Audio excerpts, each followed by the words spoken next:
We're going to bring the meeting to order. Dawn Berube from 135 River Road. Tom Sandall, 92 Drive.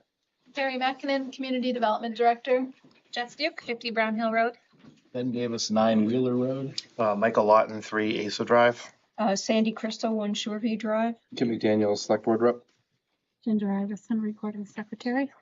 Okay, I am going to take this slightly out of order. The first public hearing is the proposed pruning and tree removal work for Unitil. Since the ratepayers are paying for them, we're going to get them out of here quick. Hearing to consider vegetation maintenance work on the eastern portion of Wood Hill Hooksett Road, designated a scenic road. Is why he's here. What do you got for us? Hello. Sure. I am Chris Multrup, Manager of Forestry Operations at Unitil. So yeah, we're just looking to do our routine maintenance work on the road of Wood Hill Hooksett. So just that portion off of. So we used to have circuits a little bit different than they are now. They've changed. There was a configuration change. So it used to be all the way through was on one circuit, but that's split now, unfortunately. So I'll have to come here for this circuit now, and then probably next year when we do that with the other part of it. But so what we're really looking to do is just our regular 20 feet above, 10 feet to the side, and 10 feet below our wires or ground cut as needed. And then we're also looking to remove some hazard trees out there while we're in the area. I took a quick look before coming, and there's a few ash trees, a pine, a couple other dead trees. It's maybe 10 trees total that would be removed. Not that much, really. We've done a decent amount of work over the past few years out there. Some at our request, some at homeowners' request. We've had people call in to try to remove a lot of ashes, especially. So yeah, that's really it. We're just regular maintenance work. We do it every 5 years, but it's been slightly different in some places due to that configuration change of the circuits. So the source is a little bit different. It comes up Robinson Road now instead of right off of Bobog Road. So that's why you may have seen a lot of work on Robinson Road, is because it's now the main feed for a lot of that part of the town. Okay. I have a question. You mentioned 20 feet above, and the memo says 15 feet above. Oh, did I say 20? Yeah. Oh, sorry. Yeah, It's 15 okay. feet above. Yep. Okay. All right. Great. Anybody else on the board? Any questions? This is a public hearing, so I'll open to public. If anybody came to talk about pruning trees on Wood Hill. That's 181 Wood Hill Hooksett Road. Those numbers you just stated are bigger than the state standard. State standard. Which state standard are you referring to? New Hampshire PUC 3. What is it? I'll tell you in a second. Different utilities do have slightly different standards. I mean, Eversource has 8 feet to the side rather than our 10, but other than That's what that, the it's, state says also.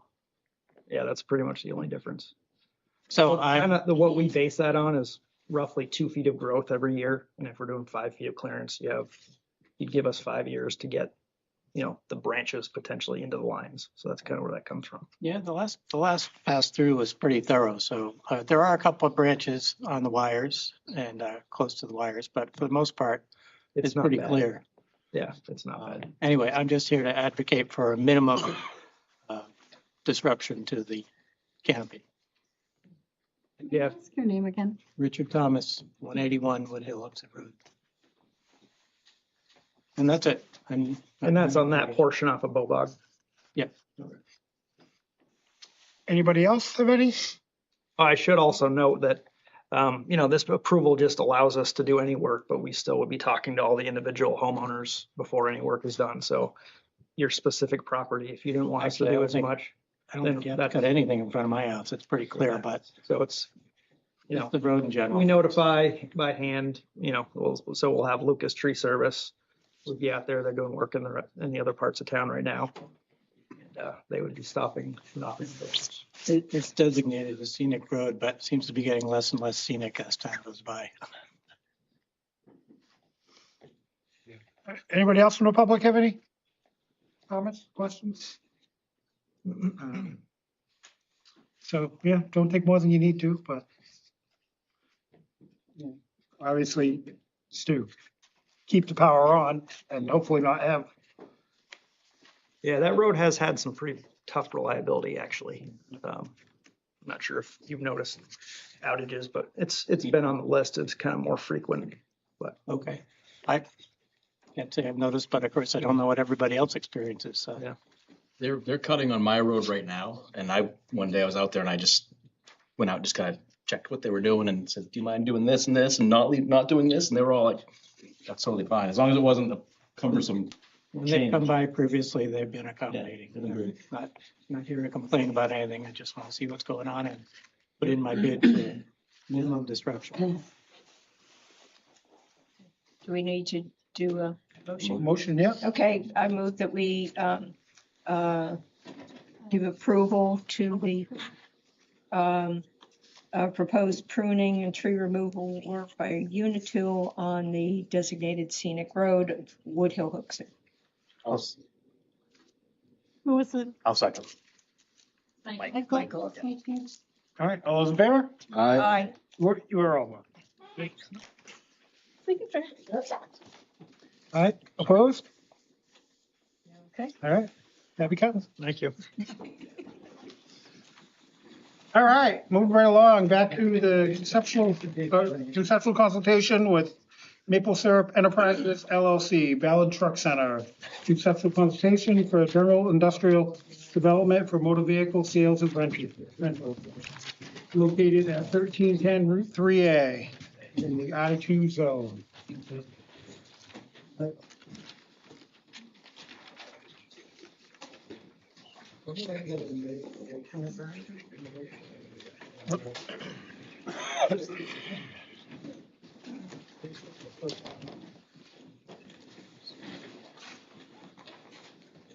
Good afternoon, board members. My name is Matt Ruthie. I'm from TF Moran. My left, I have Charlie Grandall from furthest left from Ballard and Dan Foley.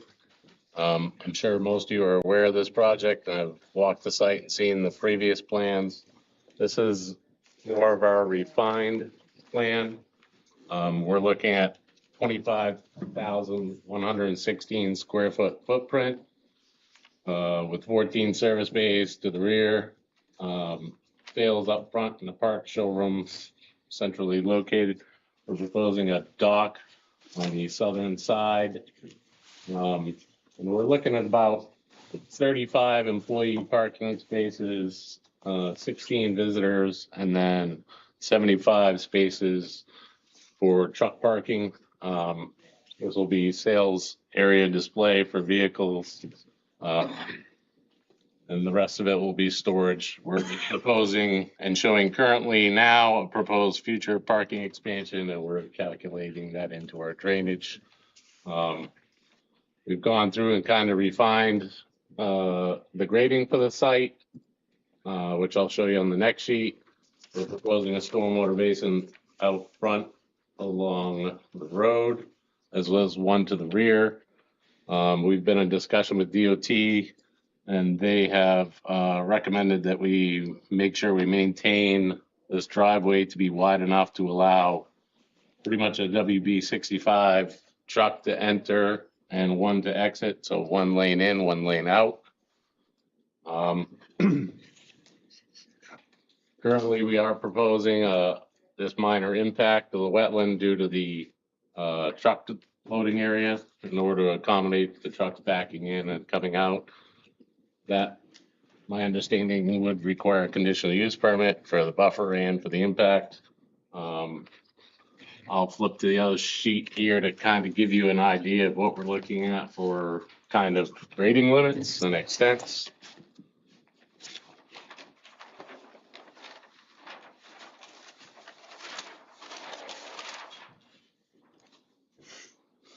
And then we'll kind of leave it up to you folks for any questions, comments, concerns, and general input on the project. So as you can see, we anticipate these basins are going to get smaller just for the fact that these will be filtering basins, which will infiltrate. So both of this one as well as this one will most likely be squished in and minimized in size, just due to the good soils that are on the site currently.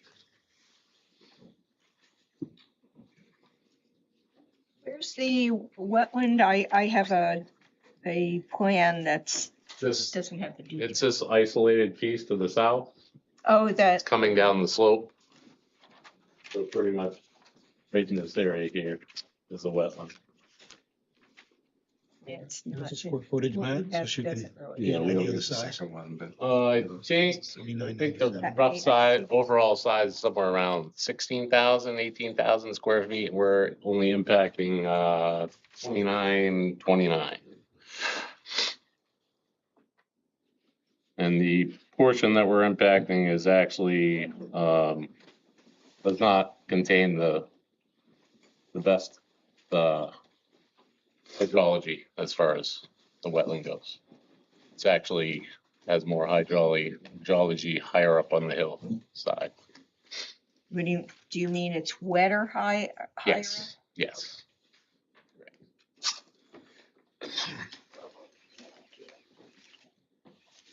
So we'll be maintaining the entire buffer along the brook. No impacts to that as well. Where does the brook run? I'm sorry. Brook is running south on the plan. You'll see that what was the old dam, the mill. And then there's a portion of old foundation up along the road here. So it's running currently right here. Mm-hmm.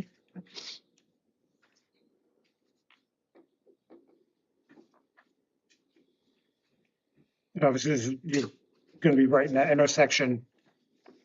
Driveways, At the southern. Correct, yep, yep. first part of the driveway is done. Yeah, the first couple hundred feet are. Yeah. It's already paved. It's gonna need a little adjustment in order to maneuver the trucks, because I don't think it was quite designed for that large size, but they were, DOT wanted to make sure that we maintain that, so there was no, There'll probably be a couple of trucks Conflict. going in and out. Couple. I have a question on I have the overall site layout plan and it shows, it is east of the stormwater management area, shows a long, narrow, the dotted line. Is that like a drainage ditch or? the dashed line that you're talking about Yep. pretty much right here, that's pretty much a maintenance path for the pond. It's what's that? Maintenance path for the pond. Oh, okay. So like a gravel, Probably be gravel covered with loam and seed just to reinforce it. so I guess this is a minor modification. I don't remember the original. this is just. No, conceptual. it's just the Brand new. conceptual. Oh, why did it say Yeah. minor modification? Well, Oh. it's, our first thing is minor modification of conceptual station. That's the header every week. I can see why you were confused. So that whole berm in front, obviously, you're gonna bring that down, Yeah. that's so you see all- it. Goes away. Yeah, the intent is to kind of terrace it up to, what is pretty much the current grade now, up at the top, without making the driveway steeper than 6%, so. It'll offer really good visibility too for anybody exiting both north and south, just because that'll all be open. It'll, for lack of a better word, it'll be a very safe intersection as well. Yeah, well, you're right at the light. Correct. Everybody on the other side seems to really like that intersection. They do a good job Sure they do. building it, so. um, Any other questions, board, about? And when are you hoping to come back with a site plan and? Our hope and desire is to submit, I believe it's March 10th, is it? The submission date?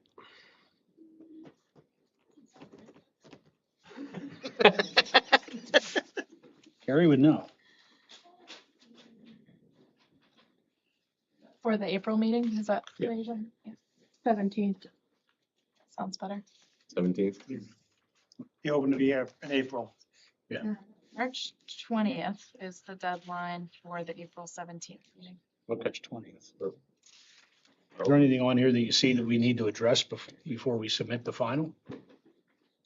I have barely a plan to look at, so. Yeah. We have an overall site layout plan, so I don't have what you have there to Yeah, we just have the concept. take a look at it. Sandy, what about the wetland impacts on the south side? Are there concerns about minimizing those more, or? Well, yeah, well, I mean, once again, I don't have the plan to take a You know, that has enough of the detail on it. But yeah, I mean, definitely you need to document why, how you've minimized the impact to wetlands. I mean, and why you can't revise the plan to avoid wetlands altogether. I mean, one of the things I know, with this property, this was originally owned by the town. The town, did it wanting it to be developed, finally put it to bid and for companies, been part of that bidding process was hoping, needed someone to develop it. Coastal Forest Products did buy it from the town with some plan of doing a retail facility there, which after COVID, that, not being able to get enough help in their own plant, they pretty much scrapped that idea. The town has, when we're doing the intersection on 3A, we planned for, the first 100 feet or so is paved going in with the light and ready to go. So, I think that getting development here has definitely been, the focus from the town. Obviously, the wetland that is in there, you go to the brook, this property, there's still quite a bit more acreage on the other side of the Yes, brook, there is. right? That's, Yeah, there's about 13 acres or so? 14 or 15 acres on the other side of the brook that, that's just not accessible Correct. without, Not from. not without from putting a where we are. bridge. not without a bridge. And that's only gonna impact them, Yeah, we really don't want to. There's a lot more wetlands up on top of that hill also. There's, I'd say out of the 14 or 15 acres that are up there, there's probably only about 8 or 9 usable acres. Mhm. But we're not gonna touch, we're not doing anything with that. We're just gonna leave that as open lands.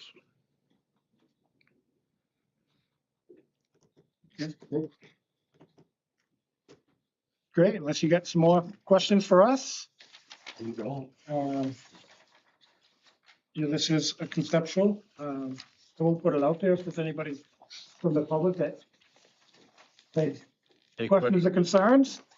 They'd probably love to hear what the concerns are before they really start going. Sure. Hi, Martin Murray, 1 Tally Hill Lane.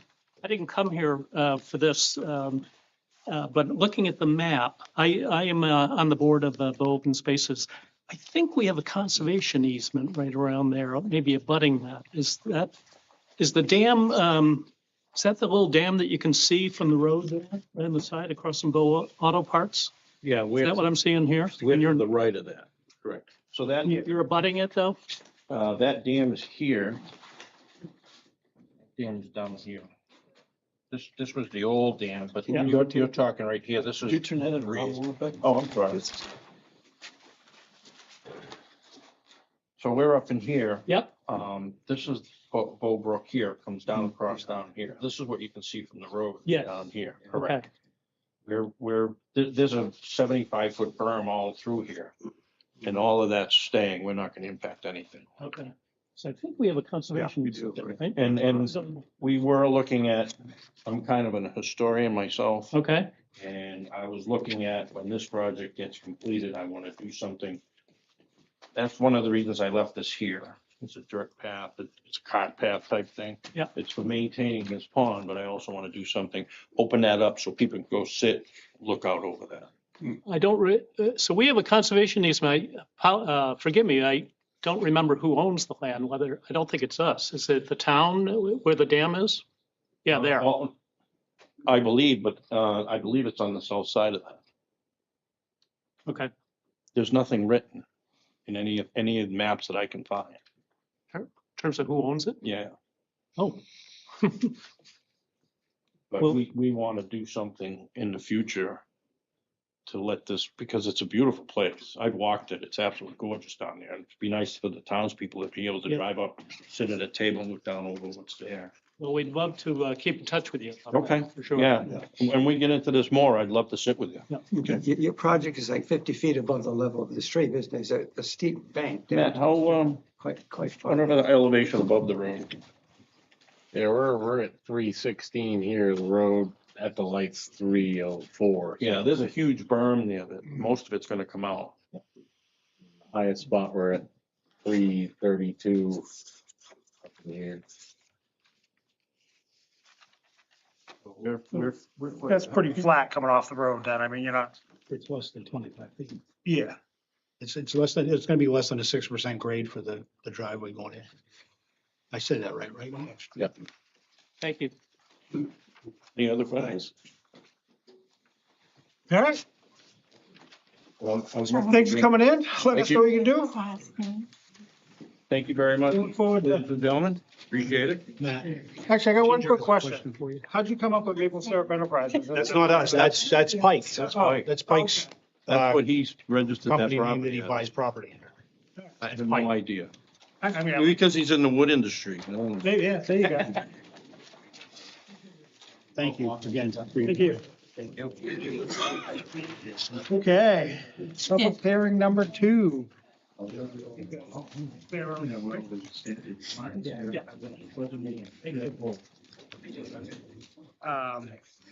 School impact fees, the hearing to consider implementing the assessment and collection of school impact fees as authorized by section 16.01 L of the Bow zoning ordinance.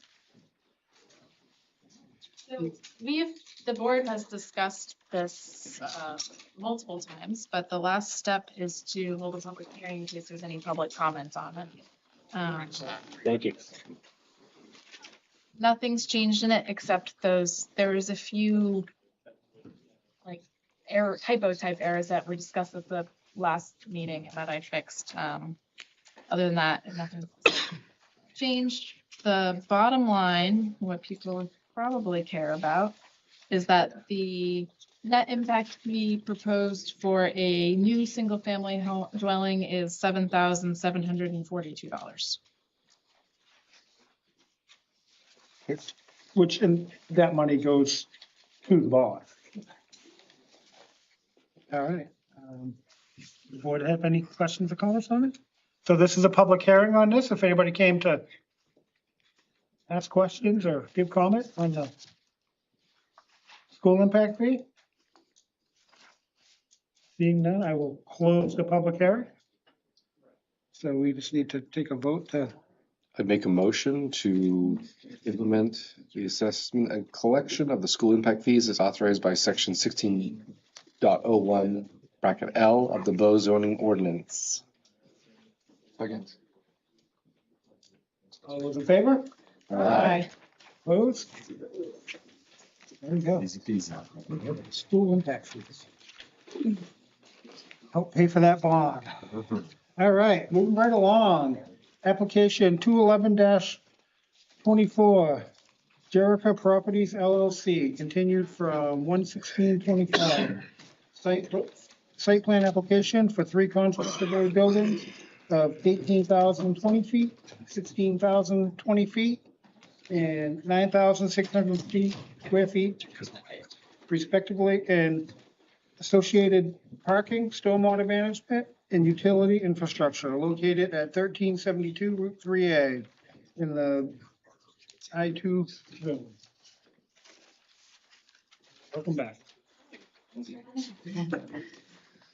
So the last time we were here, the board voted to deny our application for a conditional use permit to impact the wetland buffers.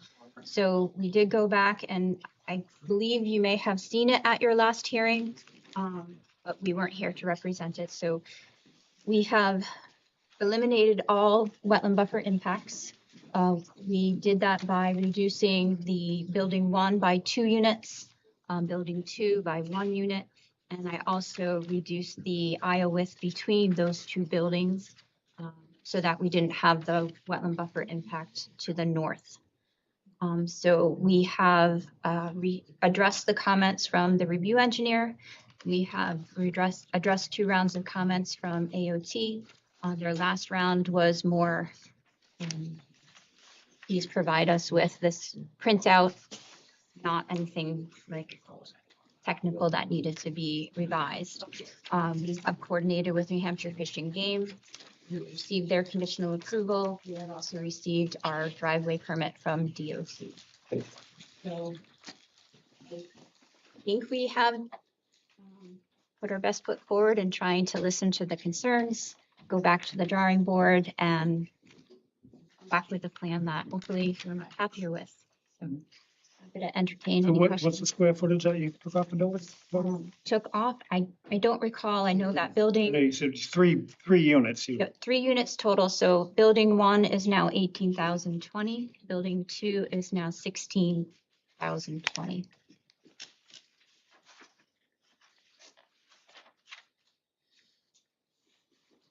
There was also an email today from Carrie, I don't know if you saw my response, but I didn't expect you to actually do it already. done.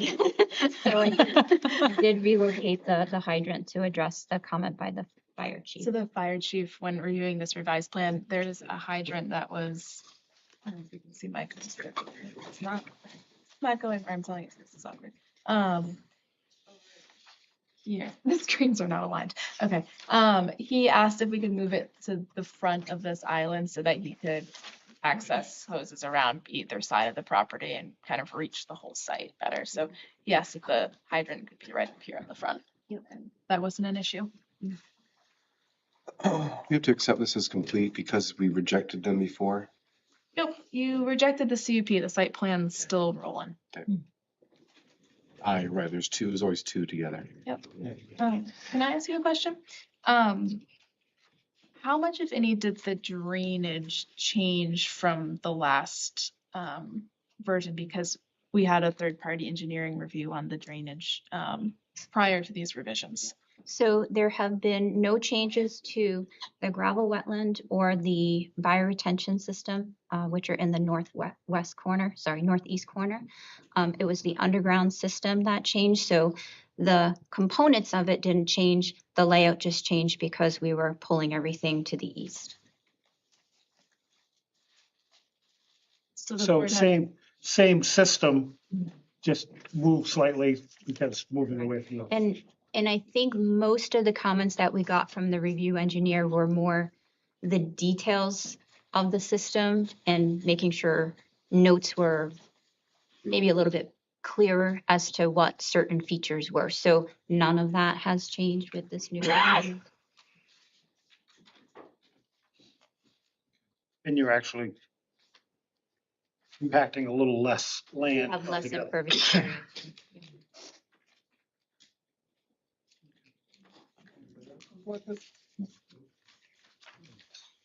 We need public hearing, right?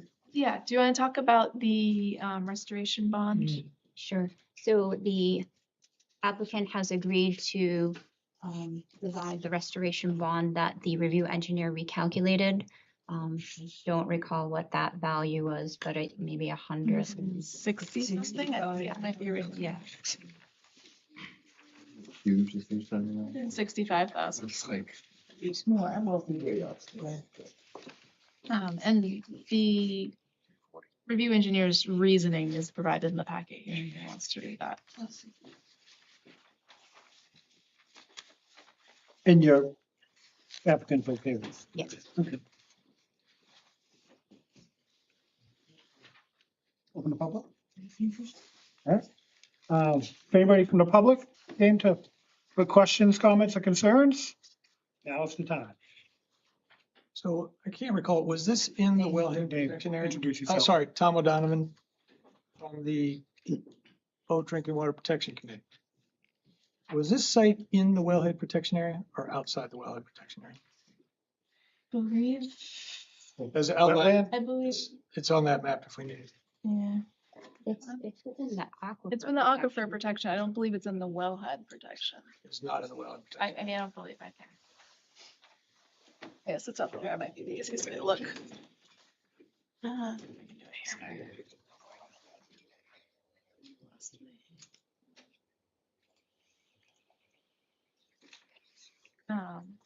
I'm just gonna pull up the GIS. It'll take me a minute if you guys want to continue. Do you have additional questions or comments or? Everything depends on the answer to that. A lot of Did pressure. anybody else in the public have any questions? Well, we're waiting for this answer.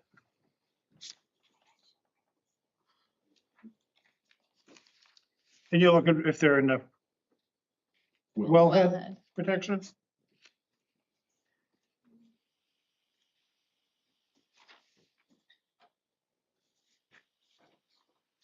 I don't think it goes that far. No, it doesn't. So it's in the front portion of the site is in the aquifer protection, but none of the site is in the wellhead protection zone. Thank you. Anything else from the public? I will close the public hearing. I could make a motion, this does not have a regional impact. A second? That's fine. Just I let think- us have our fun, Karen.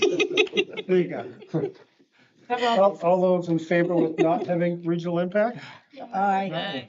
The second. I did. Yeah. Opposed? Does not have regional impact. What else you got? Were there any waivers that needed to? Barry, If there were any. I don't think, it's nothing in here. Yeah. This is a certification of the surveyor and the monuments. Yes, we did. Sorry, I didn't print this again. So the waivers requested were section 8.02 CC, which is for the certification of the surveyor. And do you want to just explain the rationale again for the board? Yep, so this was surveyed by Eric Mitchell back in 2007, I think, which we provide plan references to that. But we were not going to resurvey the boundary because that's already a certified boundary plan. So it's 802 what? CC. CC, okay. And then the second one was for the distance between monuments, because along the back portion of the site, along The interstate. there's why it goes further than 500 feet, but between the Correct. monuments. It's 500, and I need to zoom in, Thank you. 80 and 98 feet. Unreasonable to ask them to set a new monument. Is there a number associated with that? Do you happen to have Yeah, it? it's 502T. Everyone fine with those? Yeah. Good. Make a motion to approve the waivers for 802 CC and 502 T. Second. Get that? All those in favor? Aye. Opposed? So potential conditions of approval? Is that where we're at? Yes. Okay. So as far as other permits that are needed, there's no CUP anymore. The AOT is still pending, so AOT, septic, DOT driveway's been received, so we don't need that. And then the NIPSE's construction general permit. Yep. And the town blasting permit. What was the construction permit one? The construction general. Just construction general permit.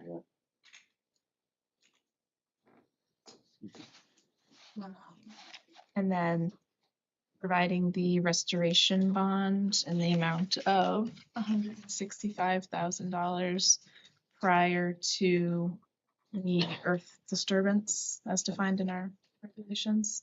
And the form of that bond needs to be acceptable to the town's legal counsel. What are those? You'll provide them, right? Okay. Yeah, basically, yeah, legal counsel will review it, but. And we talked about last time, I think, the groundwater testing. Groundwater monitoring. Groundwater monitoring, and that's all. So that is part of the alteration of terrain permit, so they Okay. that's been fully reviewed. They had two comments when they gave us their last round of comments. One was to add all wells within the 2,000-foot radius. The other was to add seismic monitoring, which we did both of those and provided that information back. Thank you.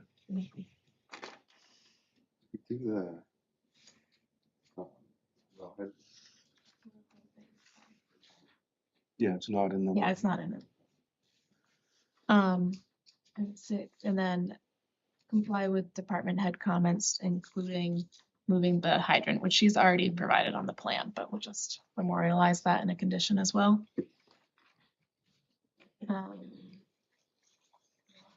The stamps and signatures on the final plan and waivers and conditions on the final plan. Anything else?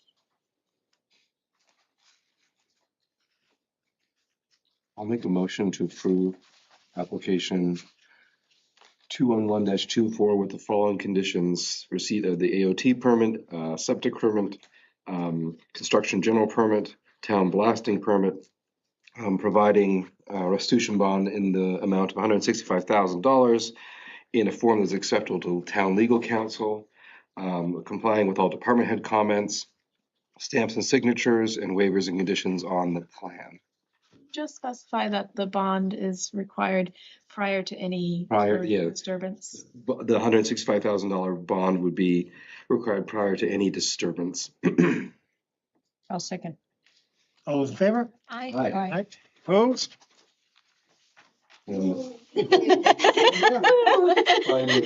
Finding of facts would be that the use of this property is in line with the zone that it's in, and that it is, certainly has taken to heart our comments about not disturbing the wetlands. Yes. Okay. Second. Thank you. Thank you. Last. Last top, there you go. There you go. Yep. All right, moving right along. Yeah, do you guys want to take a just vote to approve this findings of fact? Sure, although you moved. And who's second? Sandy, I made a motion, she's seconded it. All those in favor? Aye. Finding facts, aye. Aye. Opposed? Okay, now we're moving along. Application 412-24, Stephanie Reed, continued from 1/6/25, wetland protection conditional use permit for approximately 9,890 square feet of wetland impact and 2,506 square feet of wetland buffer impact for construction of a driveway located off Blevins Drive, rural district. There was a site walk on 2/8. Wait a good site walk. Yeah, there were 3 planning board and 3 conservation commission.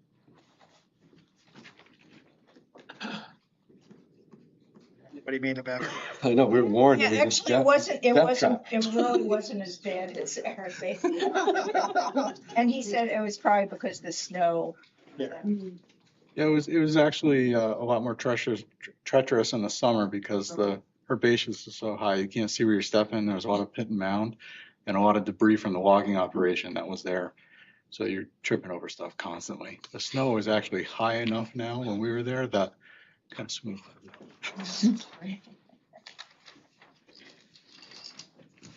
You have copies to distribute? Yes, they do. Put that.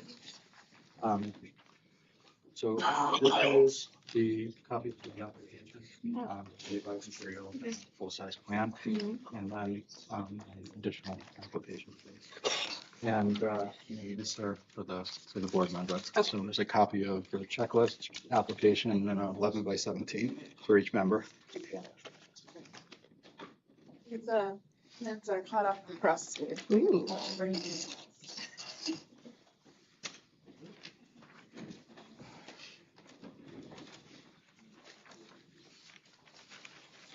Yes, I can. Oh, one more? I'm gonna give Ginger the original one.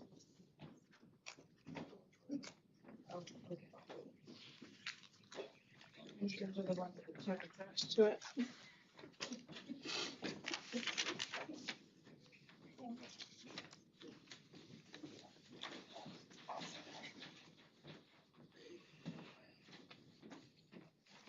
So, ready for me to start? All right, Aaron Wexler, Aspen Environmental Consultants, here representing Stephanie Reed. So since our last meeting, we did make some changes to the application, and the largest one is change from a box culvert to an arch pipe for the stream crossing. And the other larger change is adding third pipe, 18-inch HDPE pipe around the middle of the crossing. And that was based on recommendation from the Conservation Commission. We had looked at that area, and based on the topography and the drainage analysis, we didn't feel it was necessary. But since we were already changing the arch pipe, it wasn't a lot of extra work to include that. And just figured if it made sense to the Conservation Commission, the state might agree as well. So added it in. So making those changes had a little bit of domino effect on other changes. So we had to increase the grade elevation of the driveway a little bit in order to get over that 18-inch pipe, because we had come down fairly low at that point in the original design. So we had to switch from 2-to-1 side slopes to 1.5-to-1. Pretty steep, steeper than I normally like, but it's doable. And because of the extra, Well, you would have had to go wider. yeah, I mean, we tried it at 2-to-1, and it just got really big. So we made the side slope steeper. We increased the size of our head walls and wing walls, added wing walls to the 2 plastic pipes. Before we just had head walls on those. So overall, we were able to get around almost all the extra impacts. We ended up with 225 square feet of additional wetland impacts and 44 square feet of additional wetland buffer impacts. But we do have the additional pipe and the added benefit of the arch pipe being substantially cheaper than the concrete and easier to install. So other than that, we had a interesting Conservation Commission meeting. Site walk went pretty well, and the site walk with the state went very well. But we had 2 abstentions, 1 voted for, 1 voted against at Conservation. And I couldn't get any constructive information out of the no vote, other than just seemed like they were upset about the project in general. As far as everything that I know, I've exhausted every reasonable approach to reduce impacts. This is best I got.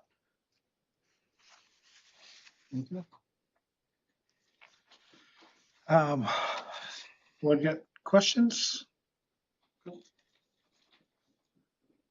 No, I think the only thing that we had sort of mentioned but hadn't really noted, and I had copied you on, because the Conservation Commission provided comments to DES. I sent on the comments, and then I realized that we had noted the Phragmites, so that during any work that there's kind of special care, and that, it's either removed. The common reed, that's the tall stuff that grows often at the side of the road, especially highways going through Connecticut. You kind of see it, and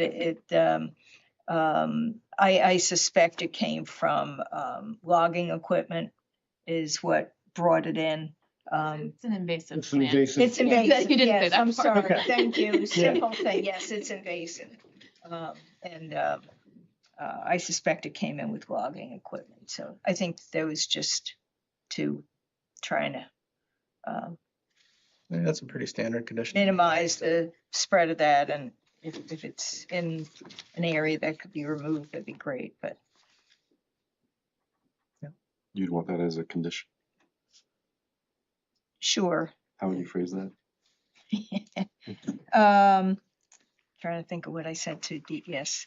I don't know, kind of use best management practices,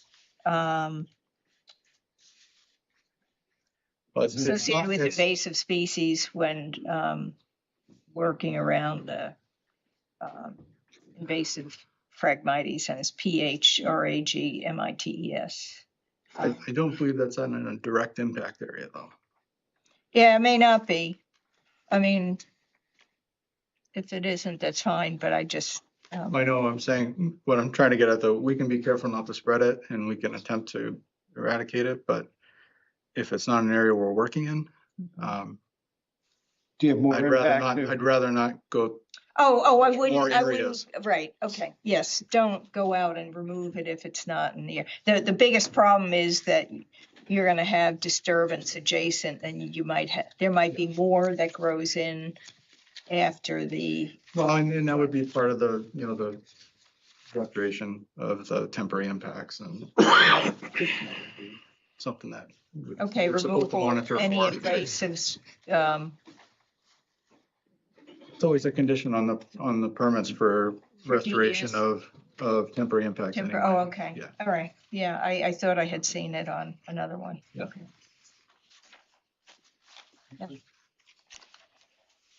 Anything else from the board? Right, open to the public? All right. This is a public hearing, so I'll open the public hearing if anybody's got comments, concerns. Not seeing any, I will close the public hearing. Carrie, where do we start? I don't want So it's been accepted as complete. There's no regional impact, so you need to review the criteria in from 10.01F and 12.05, which are in the packet you just gave. There's another one where they've responded to each of the criteria. So yes, we need to read it all aloud or anything, but I think all the board members should feel confident that they've met the criteria, because that's what it means when you.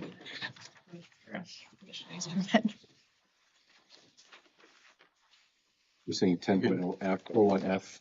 Yep, and and 12.05? 12.05, yep. Right. You want me to go through them or do you just want to look at them? You just read things. Yeah.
One condition they asked for is that that they can't start work until they get the state approval. Right. That would be one condition. Yeah. One other condition would be best management practices associated with invasive species. Any other conditions we need to put on it, in your view? There's nothing specific unless there's anything else, Sandy, about, do you think there's any plantings that can help with mitigation or anything in this situation, or?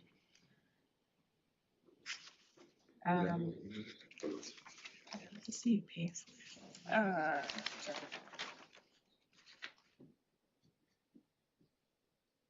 guess, remember if it noted I may have read it. Oh, New England wetland seed mix. Okay. Yeah. Yeah. Yeah, I saw Yeah, I that. mean, we don't have a lot of room for full plantings. Right. Um, so we're only really disturbing the area for the driveway itself. Yes, get in the bathroom. So, but I mean, the temporary impact areas we are going to restore. So we're proposing a seed mix, that the state usually agrees with. So. Yeah, I thought I had read that. Yeah. They had a good seed mix. Yes. Yeah. I'll make a motion to approve application 412-24 with the following conditions: that they receive state approval and that they follow best management practices associated with invasive species. Second. Jessica got that? All those in favor? Aye. Opposed? Thank you very much. Enjoy your secluded uplands. I think it'll look really nice out there once we can actually get there. So in terms of finding of facts, I'd say that it fits into the, they're not putting in industrial building there. It fits in with the local zoning and character. They've taken the effort to reduce the impact on the wetland buffer. Those would be my two finding of facts. And that it meets the criteria in 10.01 and 12.05. So moved. And Michael's got a second. All in favor? Aye. Opposed? And you'll email me this stuff if you haven't already. Yeah. You can do this. You can. Good night. These are cheating things, guys. Oh, yeah. It's cold. We got a couple people there for this one. All right. Application 413-24. Wetzel, By those 3 days, 24. the Wetzel Family Trust? Yes. Continued from 1/16/25, wetland protection conditional use impact, conditional use permit for 2,866 square feet of wetland impact and 11,797 square feet of wetland buffer impact for proposed residential driveway located off South Bow Road and rural zone. With a site walk on 2/15. We're also at the same time gonna take up application 503-24. So Wetzel Family Trust, also continued from 1/16/25.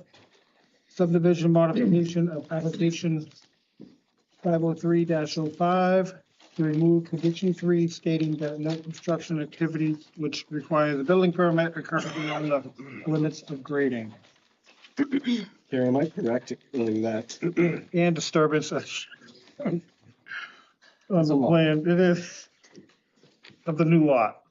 Am I correct in assuming that if application 503-24 is not approved, application 413-24 becomes moot? Yes. So can we maybe, and I'd love if we could keep the comments focused on that, if possible, if the board agrees. Yeah.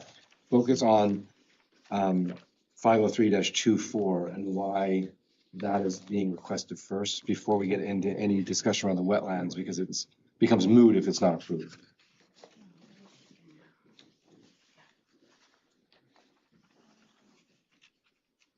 We should be taking the 6th application first, 503. Yes. 05 first, right?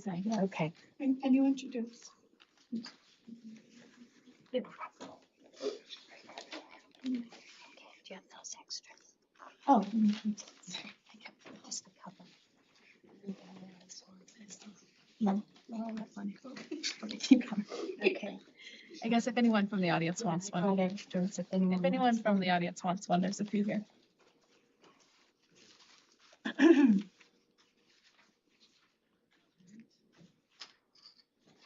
Right, that's it. Okay, for the record, my name is Pat Panciaco. I am an attorney for the applicant here. And we were last here on, I believe it was January 19th. At that time, we went over our application And we also discussed, as Mr. McDaniel said, dealing with the request that the note on the 2006 plan be modified. So I'll address that first. Just to recap, though, where we have been, we did go over both applications and both requests. There was the sidewalk scheduled for the 15th. We had a tour of the property. We got to see where some of the things we had spoken about during the hearing were located. And in particular, we looked at the area at the front of the property that had been reserved for a single-family home in 2006, as well as the septic and well. On the 17th, the applicant went back to the Conservation Commission. We submitted a plan. I don't know, I'm assuming, Carrie, that that was given to the board. I emailed it to you. We didn't print it, but I can pull it up on the screen. Well, I think that's important because it was presented to the Conservation Commission. And John actually figured out what the dimensions of the buildable area are on their front area. When my client went to the Conservation Commission, that was presented. And there was a discussion of the site walk. No comments were provided other than they just don't like it. So that's what I've learned since we were last here. So focusing on that plan, and this is the issue with the 2006 plan that we've requested a modification of this note. Did you find it? I found it. It's trying to look me up here. Okay, wait.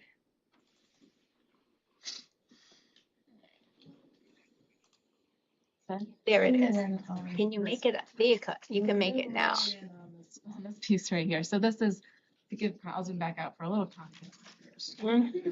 This is the South Bow Road here in the front, and then this is the buildable area in front of the lot. 2,911 square feet Correct. Correct. is the buildable area on, how many acres is the whole lot?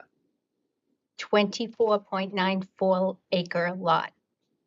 That's where that note directs the home to be constructed. And during the site walk, John pointed out to everybody, although there was a lot of snow on the ground, you could see the hump where the ledge outcropping is, and you can probably tell them, John, where it is inside the 20. Yeah, so in the, where it says 2911 square feet, like right where the S of square feet is, there's a ledge outcrop. John, could you Oh, introduce John yourself? Roki with Roki Consulting. So basically right in the middle of that, there's a hump of ledge that you can see.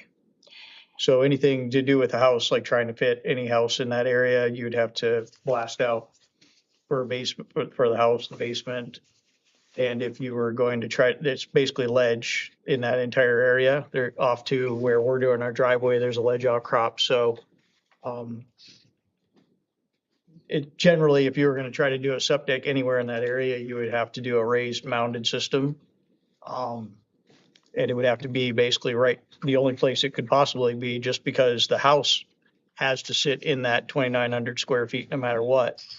So anything would have to be basically right up against the road, and it would be a mounded system right up against South Bow Road. I believe from what we've discussed, that when the 2006 plan was in place and the note was put on there, it was a 50-foot setback at that time. But now you have a 75-foot setback. So that area has been reduced since the 2006 note was on the plan. Okay, that's the, That's what you have to work with. yeah. Which the 50-foot setback is what it used to be, now it's 70. Yeah, so it's actually smaller than it was in 2006. Which if you had just a 50-foot setback, I mean, you would almost probably 4 times the space. But even then, Mr. Chairman, on the 2006 plan, there is a note that says there was 9,215 square feet of impact to the buffer. To the 50-foot buffer. What do you mean? That's what the plan says. The plan was anticipating like a lawn and a well and Okay, everything. for a plan to Yeah, build. so they were anticipating in the 2006 plan to impact a bunch of the buffer to go around the house. Yes. And in that case, if you were impacting the buffer, if you zoom out just a bit, you would end up going near the wetland, right to the edge of the wetland, and there wouldn't be any buffer left from the lawn to the wetland area. Yeah, I see free page now. In addition to that, there is an existing home directly across the street, which was built very close to the road. If a home were built there, you can be looking right into their front windows. It's very close. So when I was preparing for this hearing during the week, I started to look at the volume of information that's been submitted. And what I did, and I hope it does not appear as presumptuous, is I put together and organized some findings of fact for the board. There's no obligation for anybody to accept them, but I thought it might be helpful because this case is 2 steps and because of all the technical information to summarize them. So turning to those, that's attached to the letter. My letter addressed the conditional use permit standard of review, but more importantly for this particular step, I did outline some facts from the record in the plans and all the testimony. I went through the minutes also. We've got 24.94 acres with 370 feet of frontage on South Bow Road. The plan was approved in 2006. The property is located in the rural zone. In that zone, a single-family home and an ADU is expressly permitted.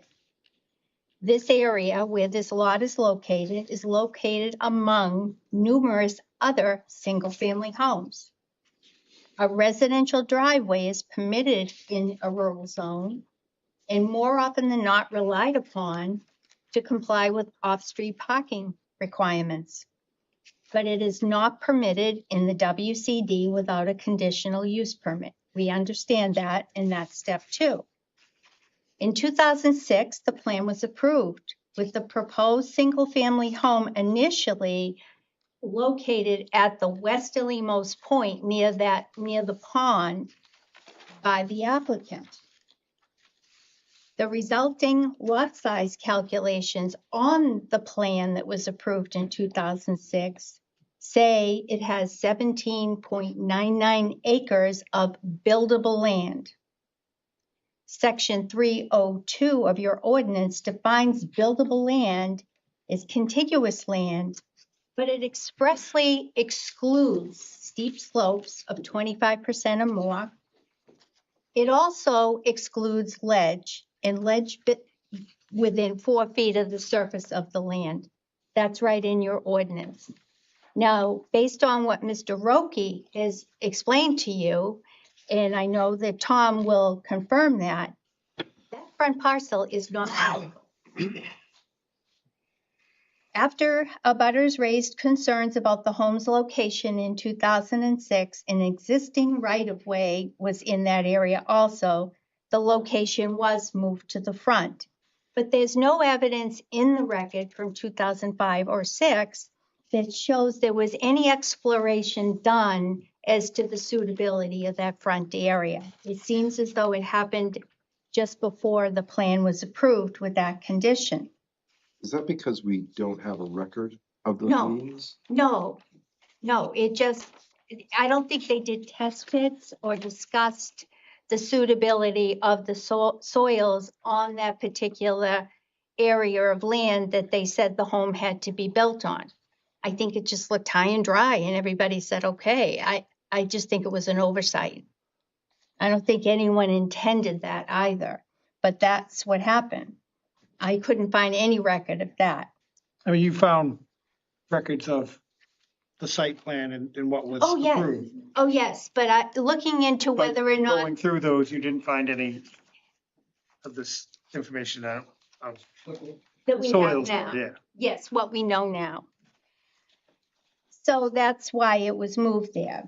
So at that time too, the board conditioned its approvals on the owner transferring that 20-foot strip along the frontage to the town to widen, I assume, South Road Road, which is shown on the plans.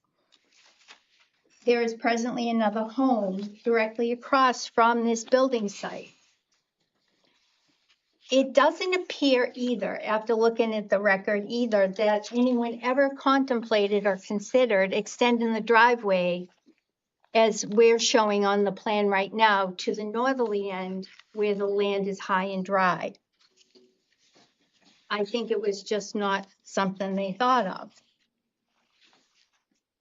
A note, though, is shown on the plan in 2 separate locations stating area of impact within the 50-foot buffer setbacks.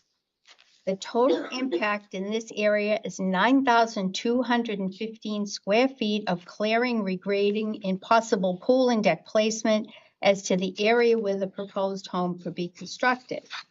There are no notes on the 2006 plan describing the property's soils or ledge. We just talked about that. So relative to that, the driveway shown on the 2006 plan, DES did approve as the part of the conditional use permit, a 1-page wetland permit, 2004-00686, for 2 wetland crossings to reach the original location that was further in adjacent to the pond. But no home was ever built there because the board conditioned the site being moved to the front. And even then, with the front being approved, no home has ever been built there. So I guess my question, you're asking us to overturn a previous planning board's decision. No, we're not. We're asking to modify a condition. Change Yes. a decision, overturn, let's not argue semantics. Yep. For me, it's gonna be really high bar. There needs to be something that board did wrong, right? Precedent this is not a court, but precedent in America is usually held, and there's a reason that it's done. And so for me, if we're going to be modifying something a board did 19 years ago, I really need to know really clearly what they did wrong. Because if they didn't do anything wrong, they had a very specific intent for this property that it only be built near the road and not impact the wetlands behind. And so that, just want to state where I'm at that you're asking us to modify something a previous board did. I don't think anyone was on the board then. Sandy, were you? This is why you're the citizen of the year, Sandy. And I don't even think Sandy has a good enough memory to remember all the details of this. But that's where I stand, that it has nothing for me to do with the wetlands impact. If we get there, then we try to minimize it. But it's about asking us to change something that was decided by a competent planning board years ago. Yes. And first of all, I'd like to say, we are not saying anybody did anything wrong. I analogize this to the situation when you go to the zoning board. Your variance is denied, and you better have a big change to a plan if you come back and ask for one a second time. You have the Fisher v. Dover. You cannot come back once you're denied, unless you have a substantially different plan, or something has changed, such as legislation, or there's new information. Courts do that also, only when there's a basis that is material to the decision that would change the outcome. And that's the standard. Here, we have a lot of new information, and we've presented it to you. And as it sits right now, the land in that area in 2,911 square feet is not buildable for a single-family home, a septic system, and a well. That is Wasn't new in 2000 information. But it wasn't in 2006 either. The land didn't change. They didn't know that. Nobody went there. And I would challenge anybody here to go through the records. In fact, I think you have Peter Shower's records I from do. that time. I asked Tom to look in the old records to see if he could find anything that they investigated, how feasible it was to build a home on that small space. Was there a sidewalk? In 2006. I suspect there was, because we typically. So then they did see it, the land. But if ledge is 4 feet or within 4 feet of the surface, you don't see that. You have to do test pits, and they've done that. We now know a lot more about that space, and we also have a bigger buffer in the back. Well, you do have a lot less space. I mean, to me, that's one of the biggest things I'm seeing. That's the change is, there was, 9,000 square feet of area to put a house, a septic. That's right. Now it's 2,900. Well, but we give CUPs routinely for a variety of things. Yes. And so while we don't count it as buildable, we give CUPs if people need it. Yeah, they're asking for a big CUP for a driveway. Yeah. We're doing a CUP for a driveway. Yeah, so. Right. Yeah, I mean, if you're gonna ask for a CUP, you might as well get one that can, I can see why they're asking for this one instead. No, I get it. I just find that if there's no value to what the previous planning board has done, and I'm not that sympathetic to not knowing, you can go out there and do your due diligence 2006. I know it's none of you, but the people who agreed to this in 2006 should have done their due diligence on this. I'm not sure that is necessarily the case because the regulations changed. They went from 50 to 75 on the setback, number one. And I don't know that the applicant wanted to do that due diligence. I don't know. The applicant, from everything I read, didn't ask to go into the land in the back where most of the upland is either. So I don't know what was going on then. And I don't like to play armchair quarterback on a prior board. I'm sure they did the best they had and made the best decision they could make on the evidence they had before them. But they didn't have all the evidence we have now. And that is the difference right now. It's a huge difference. And we don't know why they didn't end up building something. On the front? In 2006, yeah, why nothing, Because We do? What's that? Because the person that, it was subdivided, but the original owner is on the other lot. There are two lots, so this was like a second lot. So, I mean. Yeah, did no, they but try you're to saying, sell it? you're saying that there was an approval for a house in 2006 in this space, right? Am I wrong? No. No. What's that? No. That's what I They understood. didn't get it like. What you're saying is you could build there. No, this was to, What could have been built in that area in front, but it wasn't a person, this was to justify the subdivision. Yes. But still, a house was never built there. And- so and a house was never built there.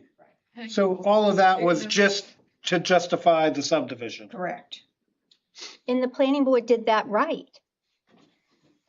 Because they couldn't have approved the lot if it wasn't buildable, right? You don't want to make an, And technically, this was not a subdivision. This was a lot line adjustment. The lot line was swung the other way to reconfigure the lots. So, but the planning board did make sure, based on the evidence they had, still a buildable lot. that is correct. That is correct. But as it And now you're stands, saying that it's not a buildable lot in the front. your own regulations say ledge is non-buildable land. Well. It's right in the Right, definition. and we say wetland buffers are non-buildable also, but we give wetland CUPs frequently, so. Well, you have a specific. We don't have we can't. We say when you're CUP planning a for legend, you gotta go subdivision, through right now. this is how to count the different characteristics of the parcel.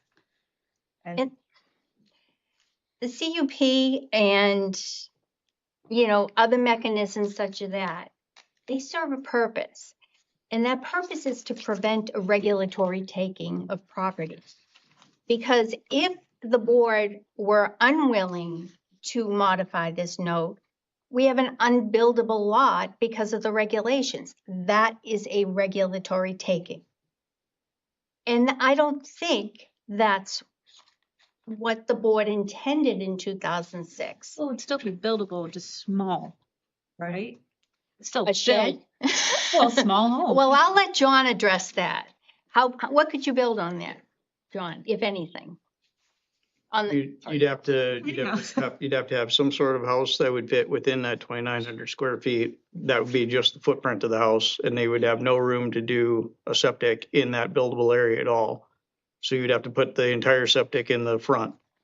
And there's definitely ledge out there, so you'd have what you would have is, as you're coming down Southpaw Road, you would have a raised system out in front of the house. You would have a raised system like blocking part of the front of the house.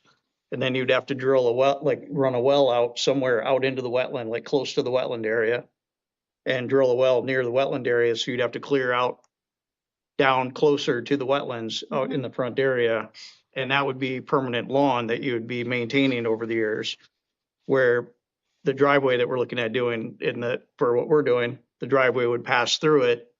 And there would be a lot less, chemicals or mowing or like people living or dogs or, anything that goes along with having a house. All of that would be located in the back, further away from the wetlands. Oh, I get that. I just meant, to your point, denying the modifications wouldn't then turn this into a non-buildable lot. That's all I'm saying. It wouldn't be, what do they call it, practicable? For a 25-acre lot, you've got this little postage stamp? Yeah. And is it wise to have people improving property, building houses and septic systems right up to the edge of the wetland? I mean, from a practical standpoint, it's something that's worth looking at. But The edge of the site distance, to force the house into that location, the site distance is quite a bit worse also. As you come down around the corner of the road, the house that's on the other side sits on the opposite side of the point. They can see a long ways in both directions. But on the inside swoop of the road, you can't see anything in either direction. You'd have to improve the site distance, you would have to cut a bunch of the trees in both directions to make the driveway safer in that location. I saw the comments that you'd have to do that regardless. It looks like you're gonna have to clear trees from No, the site. the site distance is, I think the site distance is okay from our proposed location. I thought I saw in comments. Right, I did see that also from the road agent.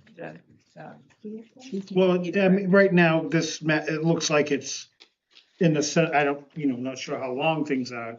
Right now, you have the driveway in the center of the straight area versus if you were in the little area that wasn't in the setback, you would be getting on the corner. Correct. How big would the area be under the original approvals and assumptions that there would be some impacts into the 50-foot buffer if there were to be a conditional use permit to affect those areas? So it's the original impacted area. How much square feet would that be?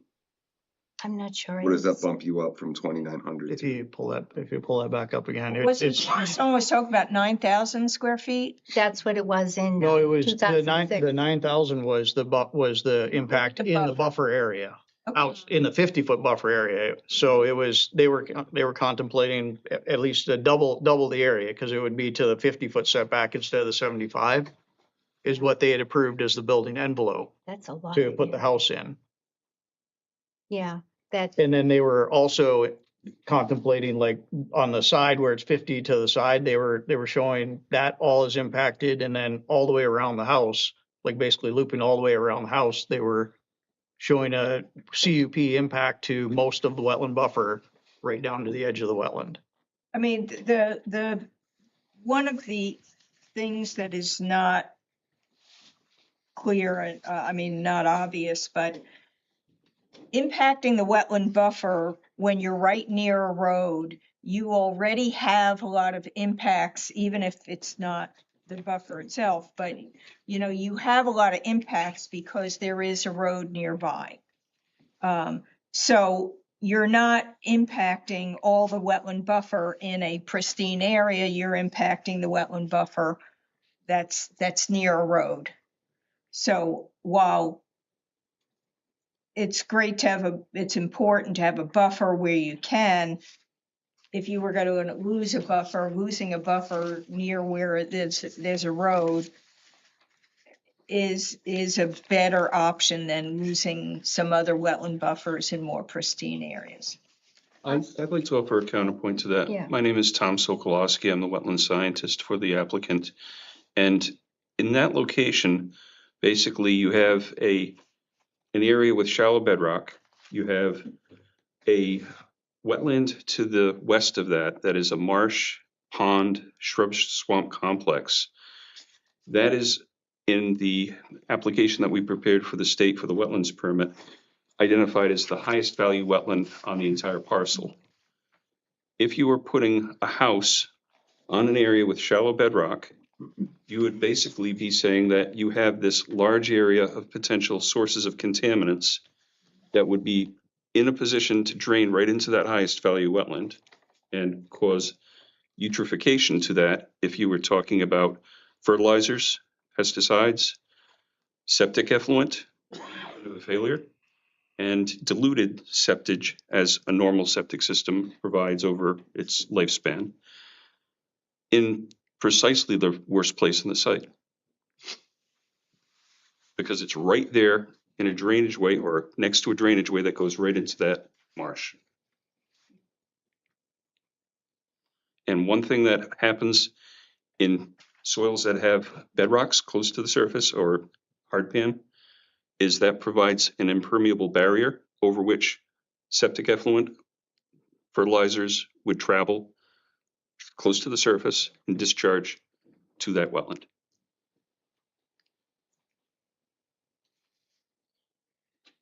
I suspect we'll have a lot of public comment on this. I do too. When we get there. So it's not that we are saying the board made a bad mistake or did something wrong.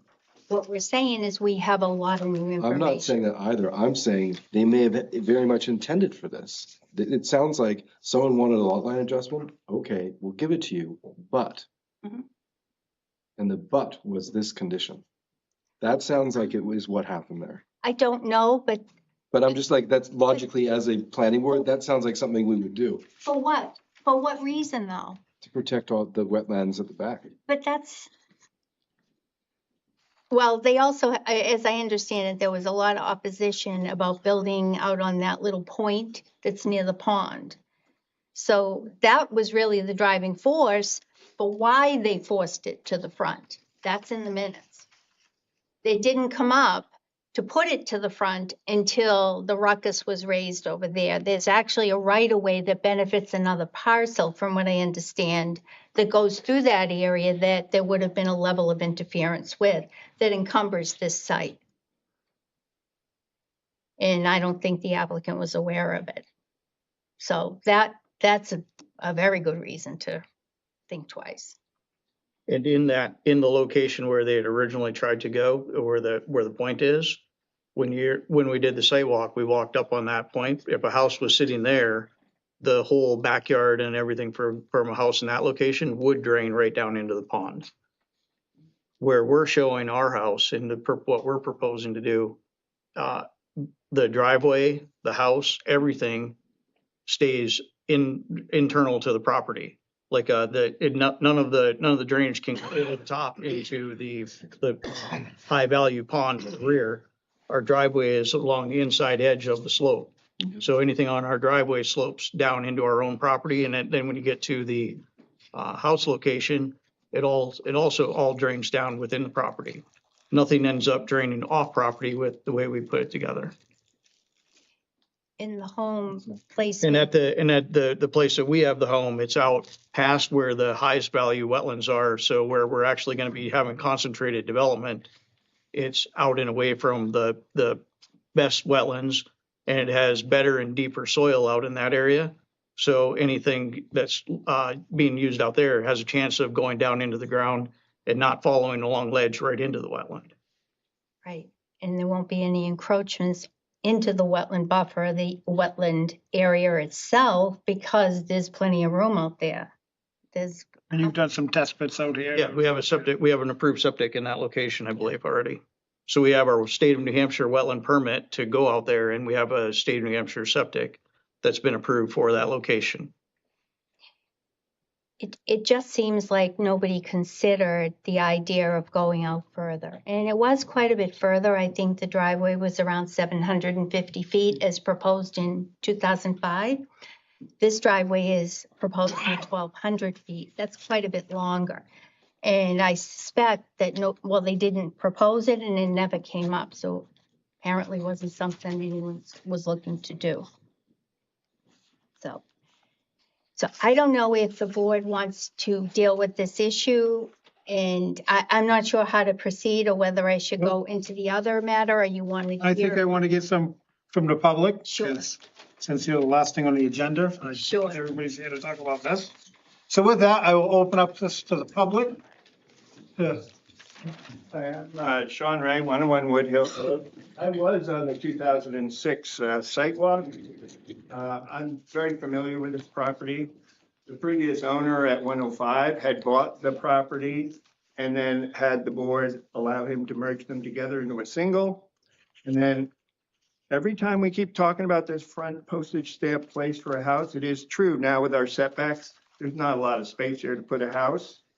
But that was the original spot on the 1978 plan, which is right here. And in 2005, the owner, after he merged the properties, he got permission to merge the property line. He wanted to put a house down by the pond. So he put together a plan. He came to all the neighbors. We all looked at it. And then we came to the board. And the wetlands that was shown was in the middle of winter and the end of the very end of the summer when it's the driest. As a matter of fact, I live on Greylock Pond. It is basically a mud field in August. It's about 6 foot deep right now, but in August, and it rained in 3 weeks, you don't really see the movement back there. However, what I want to make sure is clear here is we just were talking about the 2006 rejection, as if 2006 was here and they made them put it up front. That's not how it is. The 1978 original plan for that zone that I have in my hand has the house, but it only had a 25-foot setback in 1978. It then went to 50, but in 2006 when we walked it, we already had the 75-foot. So the 75-foot was well known before the last owner purchased it, because it was the town law at that time. I submitted a paper last time I was here that was the paper from 2005. The impact for the land right now is primarily about the wetlands. Whether you can build a house there or not, as you identified, you can go into that 50-foot. If you look at the map a little over to the edge, you could probably allow a pretty nice area. You would have to do a raised septic, but you would not have to do 8,000 and 10,000 of wetland in prime wetland area that's behind the house. Now in 2006, the lead wetlands engineer was Peter Schiff. Peter Schiff walked the property, and originally, after the meeting, it was just we were going back there to see where the property lines were going to be and where the driveway was. When we did the walk the other day, I asked a couple questions about the width of the driveway. The driveway on the plan that was presented was 14 feet, but in many places there was going to be huge amounts of blasting. Actually, the entryway is a rock that's about 7 foot higher than the lower. So backfilled, blasted, put the driveway in there. That's very close to the wetland. But if that area is going to be modified in the front, then the opportunity to take that whole front where the site is now and provide where the driveway is presented to come in and hook in. So first off, you have better visualization of the street for that corner. You have better ability to not be looking straight across at your neighbor. Then that front area is actually quite larger. The other thing I wanted to point out was in 2006, we were just there to make sure the lines of the driveway were right. But we knew that when you did the walk in April or May, that where it says there's no wetlands, you would be trudging through water. So Peter Schiff and the town, the board at the time, did the walk back there. And what we found was almost 2 feet of water. And they are planning on putting culverts in there. The issue primarily for me is that when you look, when you walk the area, you see that it doesn't flow. It's not like it's going to go from right to left. It's just going to be an opening. So in regard to the building itself and the area, I just want to make sure it's understood that it's the original plan when they broke apart the properties all the way around, including mine, back in 1978, that property only had a 25-foot setback. So it did have 9,000, 10,000 square feet there.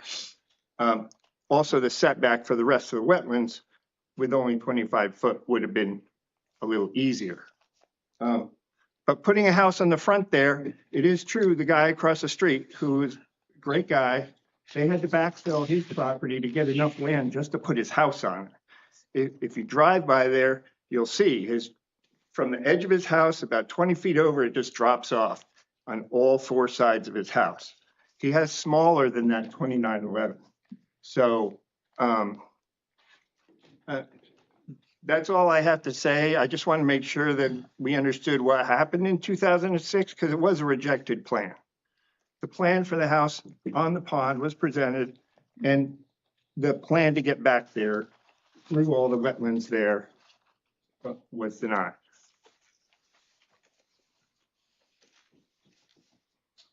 Anybody else for the? Hi, I'm Martin Murray, 1 Telly Hill Lane in Bow. I'm a member of the board of directors of Bow Open Spaces, a townwide community-based land trust dedicated to the conservation and stewardship of our local environment. So I'm here to offer comments on application 503-24 on behalf of the board and our members. I'm just going to read them for you.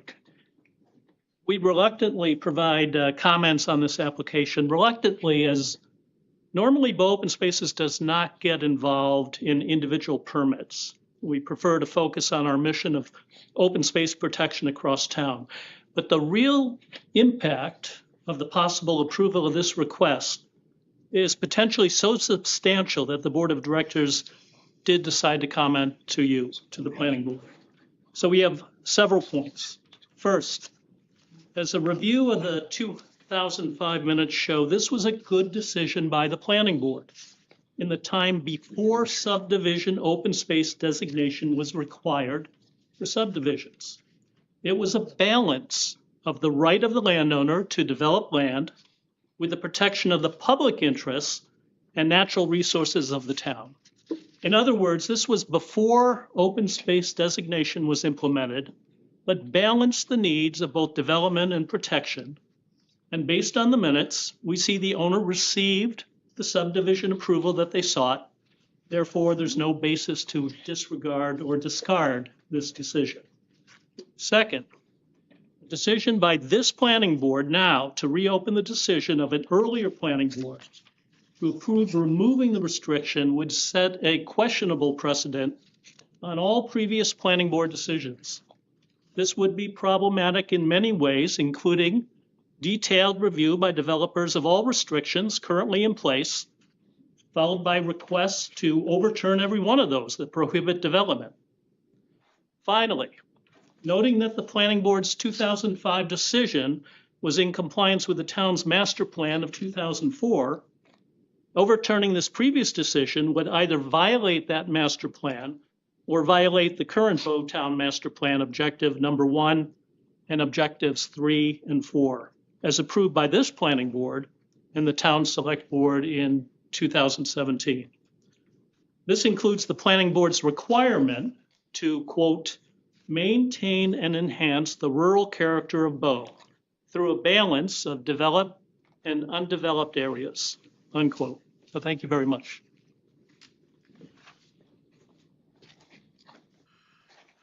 Anybody else from the public?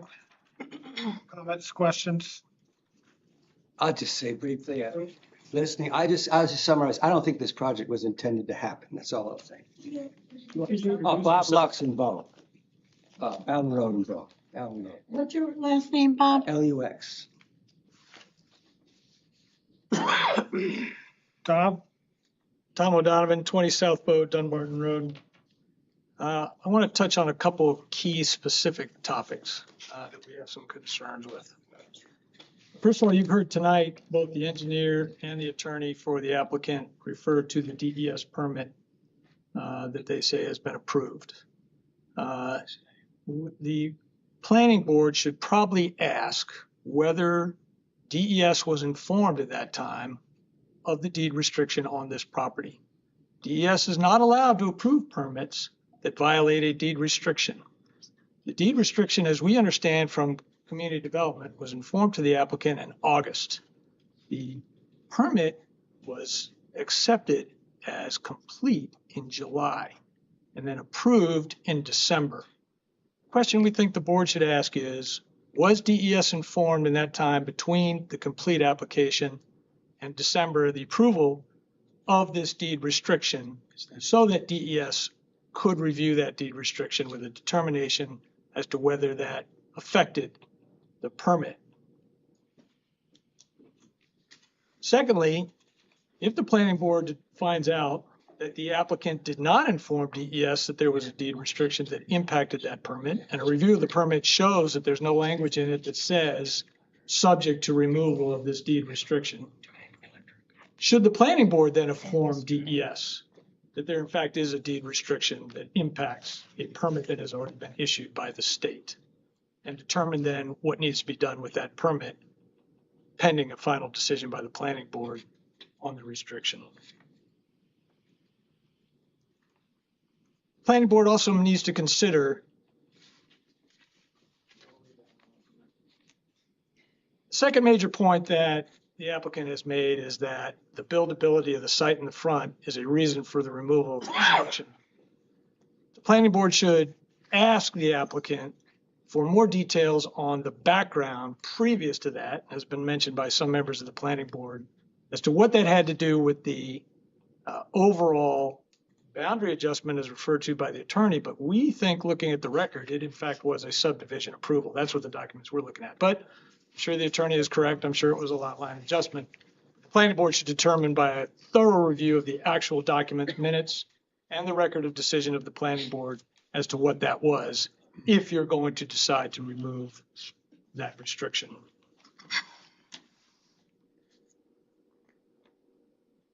In terms of the applicant's viewpoint that the septic design and other constraints on that site are important to making this decision, the planning board should ask, are we supposed to apply the standards of 20 years ago, the standards of today, the CUP possibilities that could be applied to the site today, how those measure against the impacts being proposed by the driveway, or how those could be applied in the future?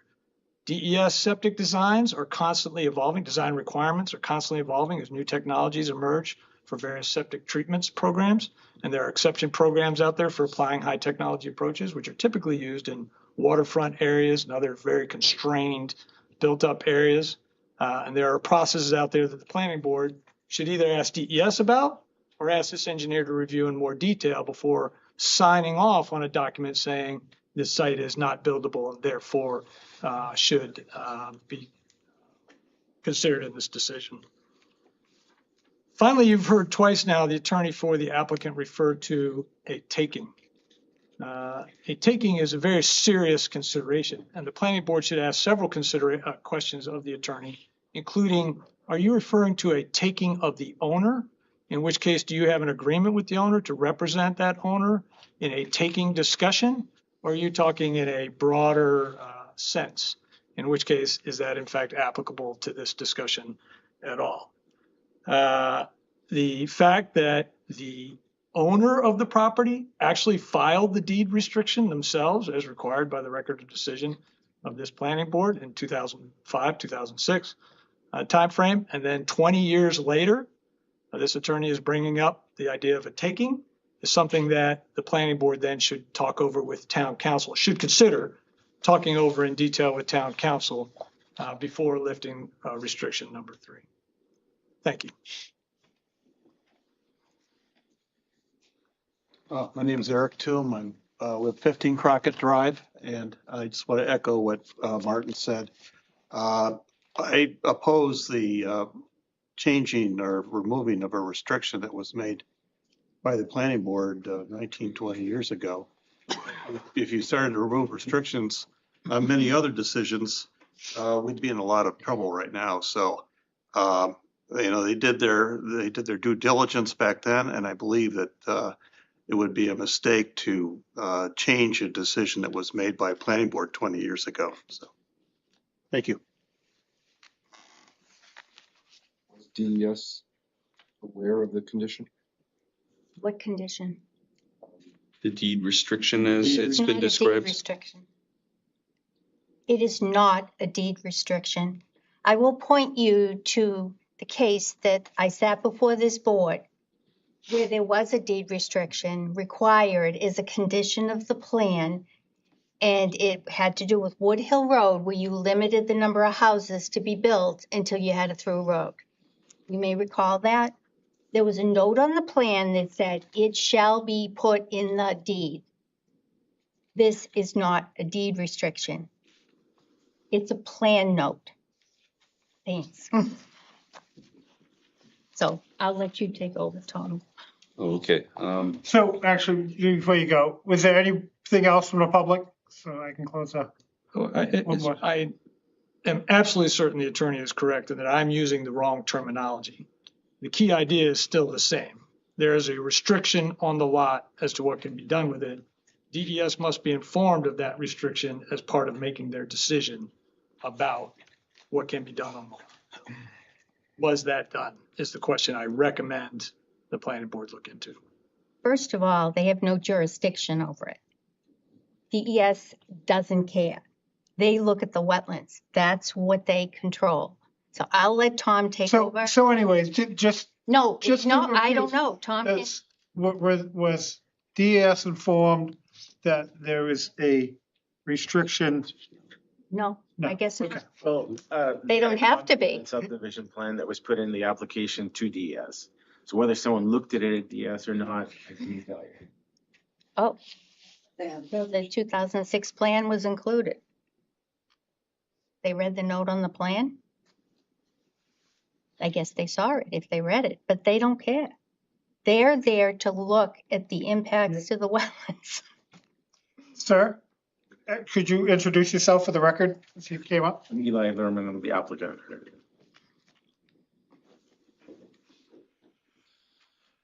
So the 2006 plan was part of the application to this? I don't. I don't recall if that was in there or not. We did submit the record of the permit that was issued prior to that for the building location in the center of this road, driveway length that we're looking at here. We call it the triangular portion of the lot.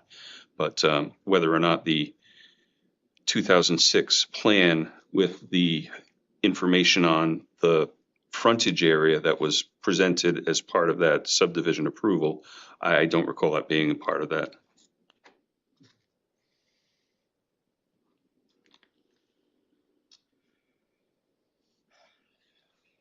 What else? Did we close the public hearing? You said? Did we close? Yeah, was there anything else from the public?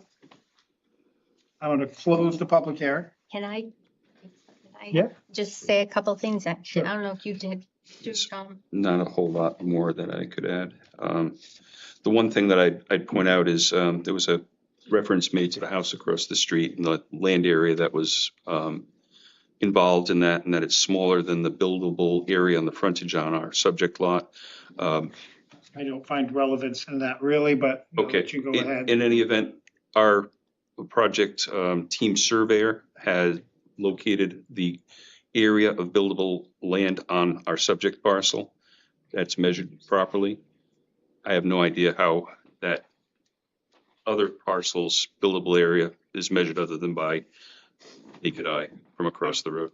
I'm amazed at how, where they've stuck some houses in areas that shouldn't have a house, but So, that's not. that- Oh, understood. one other point I'd make too is some comment was made that there has to be a balance between land rights and development and rural character. Well, if you're not going to allow the building and the location, you basically have no building rights here. So the balance is nil. So Could it, okay. part of this that I heard, and this is, when these lot line adjustment was done, the owner of the lot at the time agreed to the restrictions on this. I don't know, I would imagine. I'm guessing. Yeah, I mean, that is. They wouldn't have done it if They wouldn't have done it. They didn't have to, at that point, so. That's not, because somewheres, I'm not quite sure what the purpose of the lot line adjustment was. But this lot that got created was small. The applicant, we got a lot of wetlands to get across. And it came up, if we're gonna build, it's gonna be up here. And everybody agreed to that, which probably helped out another lot that with this adjustment, I would made, I don't think so. It's the lot. they just adjusted it for something to do or help the other lot? I have no idea what the purpose was. Sandy might remember. Sorry. I gave you all copies of the old plans. 2006 minutes, I meant. I'm just wondering. Can the applicant give some insight on that? Does he know? He's. Sure. Right, the reason they did that, initially there's lot 32, which included the perpendicular portion that's on the midwest side. There's an existing home on the H. right? The owner at the time wanted to subdivide it so he could sell the other 25 acres and have his portion with the home on it, a separate lot. So the only way the board would do that, which is evidenced in the minutes, is that if he agreed to this concession, which no one did any due diligence on to determine if it was actually feasible. He wanted his lot, a separate lot, which for me 30H, and this 25 acres became 30I. And he's been trying to sell it for 20 years, and here we are. Right. Has this been accepted as complete? Where we are? Yes. No regional, so we're at the discussion. So a couple other points I want to make. There was some discussion about 1978. There was a 25-foot front setback shown on the original lot in the 1978 plan. That may very well be true, but at that time there was no wetland setback. That was way before the federal government started mapping wetlands. They didn't start that until the 80s. The width of the driveway, I'm not sure I understand what the comment was, but if they say that there's going to be blasting with the long driveway, other than maybe right at the edge of the road for utilities, I don't think that's the case. There's an initial outcrop right off of Southwell Road. Right on the edge of the Go road. through that, that's it. But there's no blasting beyond that you're aware of. That I'm aware of. Right. Correct. So to reopen this application, and this is again going back to the case that I referred to you with the deed restriction, where the note said it had to be in the deed, we had to get permission from the owner to reopen this. So I don't think you're going to have an open season of people coming back looking to change plans, because you have to have the original applicant's permission to reopen the application. So I think that's unlikely to happen at all. The other point I wanted to make is out of the 2494 acres, 17.99 are listed as buildable land. If the front is not reasonably usable for a modern single-family home, and the board is not willing to lift that restriction, isn't that an implicit denial that you can't use the rear of the property? It's just a thought I have. Homeowners are people that own land are entitled to reasonably use their land. Here, the front of it has limited utility because of new information we have. And for that reason, people do go back quite frequently to amend plans to fit modern regulations and restrictions or when they change. It's not that a accusation towards a prior board that they made a mistake. It's just that we have new information now that we did not have in 2006. So I don't think that's the right way to look at it, quite frankly. So another point to that, what you were saying is if this was forced to be a house right in front with no wetland crossings whatsoever, the only access to the remainder of the entire lot, the 24 acres, would be foot traffic only, access to their own lot. There'd be no way to go out there no way to get a physical, like a car or equipment or tractors or things like that. Was there a without trail base- that you showed us with bridges? What's that? Wasn't there a trail you showed us with bridges? Yeah, that's footbridges. You wouldn't be able to, you would be able. No, I know, not you'd be a able to- car, You'd but- be able to walk, but Yeah. to be able to do anything of substance out in that 17 acres of, non-wet buildable area, you wouldn't be able to get to it other than by foot without the crossings that we have the approval for. And the wetland permit was issued in 2005 for the crossings To originally. get part of the way out. Yes.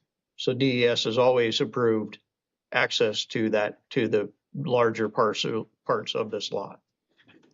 And the reason they do that is to avoid a regulatory taking, even though they make you go by the rules, rightfully so, but that's why they allow it. So that's all I have. Thank you. I do want to make just one correction. New Hampshire's wetlands laws went into effect for freshwater wetlands in 1969. Yeah. And it was, I believe that it preceded the federal Clean Water Act and federal wetlands protection. And I believe that at the time they used plants for determining wetlands at the. But there was no wetland setbacks in Bow in 1970. There might not have been wetland setbacks. There's not setbacks in New Hampshire, it's by text. Yes, there were Wetland setbacks are only local regulations. The Yes. state of New Hampshire does not have a wetland setback that it recognizes. Mhm. Except for shoreland. Right. Not except for some prime wetlands. Not gonna win an argument here. We're just asking to use the land reasonably. That's what it boils down to. Clarification I'll make is that the 2005-6 plan was a subdivision. It was all previously lot 30H. It was subdivided to create this lot 30I. So did he merge two lots though before that? I think that's what Mr. Ray Before said. that, but this 2005-6 plan was to. There was divide one it. lot and it became two. Yes. That would be a At subdivision. that time, yeah. And I mean, a lot line adjustment is considered a subdivision. Yes, it falls in the This same. was one lot became two. The other comment I'll just make is that the role of the planning board here and always is to consider the evidence that's in front of you and that you have available to you at this time. And I think that's what the planning board did when it made the last decision, and that's what you have to do now based on what you have in front of you.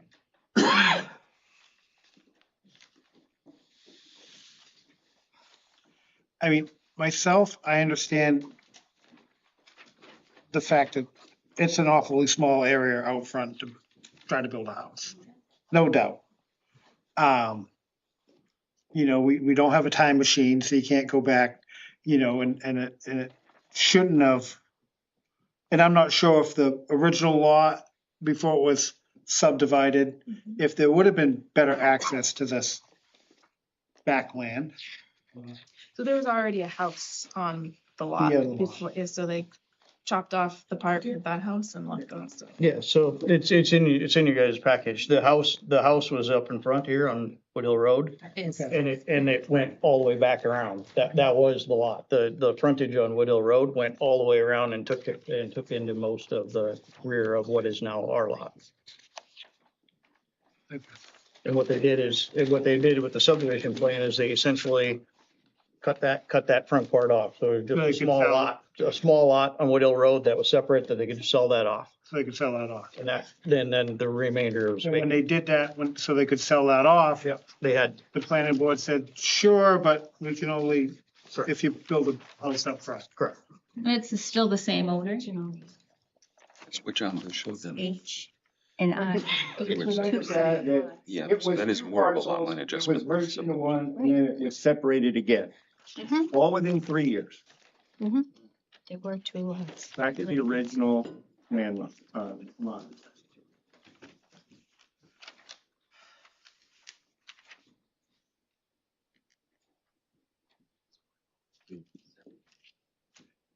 What's that?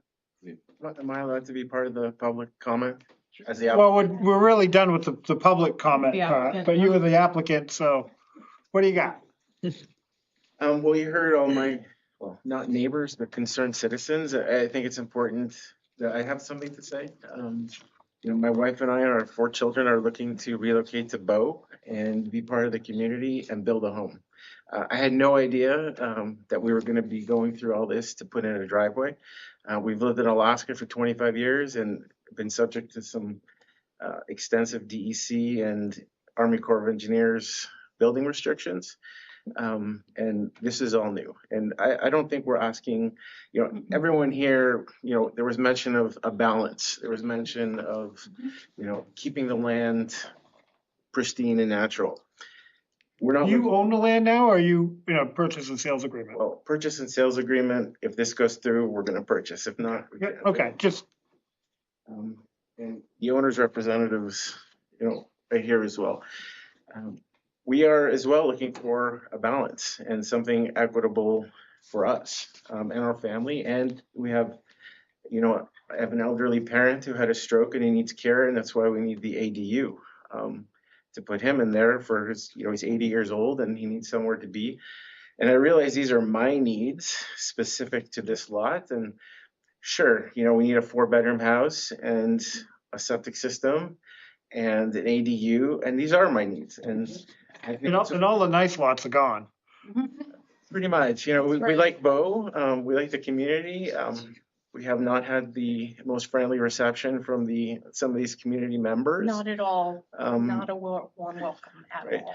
And the reality is nothing we're doing on our lot will affect anybody. None of the abutters, none of the neighbors. We just want to be citizens and do our thing and live our lives. And putting in a 14-foot driveway, a gravel driveway that's 1,200 feet long is not something, you know, I'd like to pay for, but we have to pay for it because that frontage area cannot sustain. I'm sure you know, you have 4-bedroom home, you need a minimum 1,500 gallon septic tank. The leach field's 1,000 square feet. The ADU has to be separated. Now the ADU requires another bedroom into the calculation. There's, you know, lasting out that whole ledge is not economical for anybody who's not a millionaire. You know, it's not something reasonable to do. So from my perspective and my wife's perspective, we're looking for a balance as well. Keep the lot as natural as possible, not be right across the street from the neighbor's house, not impact Bow, South Bow Road, and have our home and not impact the wetlands. I realize we have, you know, the attorney, the wetland scientist, the civil engineer, but there's also humans in this decision here. That myself, my wife, our 4 children, my father, everyone's affected by the situation that we've been trying to go forward for the better part of 3 years.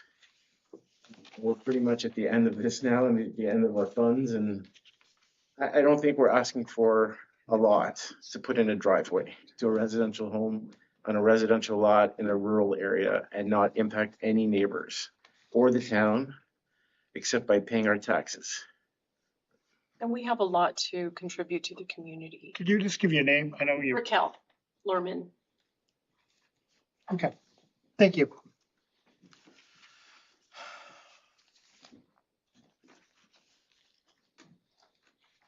These are my favorite ones.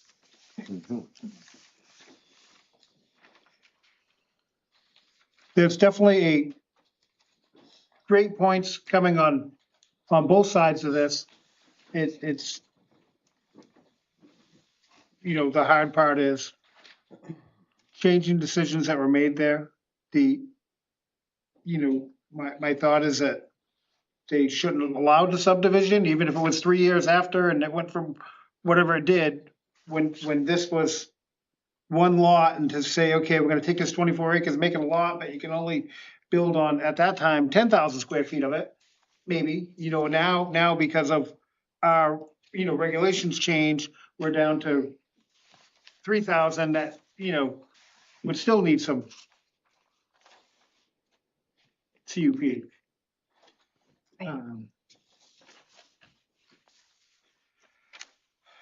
So I guess we have to, if you want, please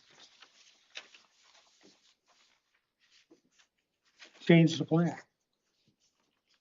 Do we have town council look at that? Have we asked them to do that yet? About whether or not you can.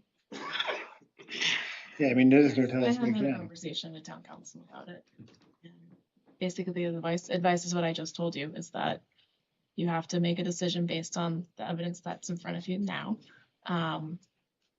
There is no legal precedence that's set by planning board decisions, so just because you change this plan doesn't mean you're obligated to change any other plans in the future. Everything is considered on a case-by-case basis with what's in front of you. So there's no legal reason why you can't. You just need to decide if it's right, which I don't know the answer to, so. I mean, to me, you know, some of this is, you know, there was some decisions that were made and agreed to by the property owner. Then, you know, and now there's, you know, from then, the buildable area without CUP has gotten much smaller. You know, as we hear about from one wetland scientist, or where, you know, which makes sense that ledge is close and it's gonna impact a wetland, you know, have a bigger negative impact building something up here.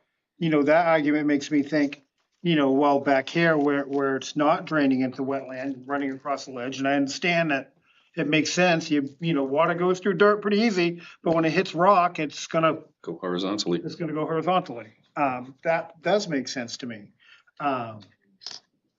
You know, you know, definitely need to be able to build a house on a piece of property.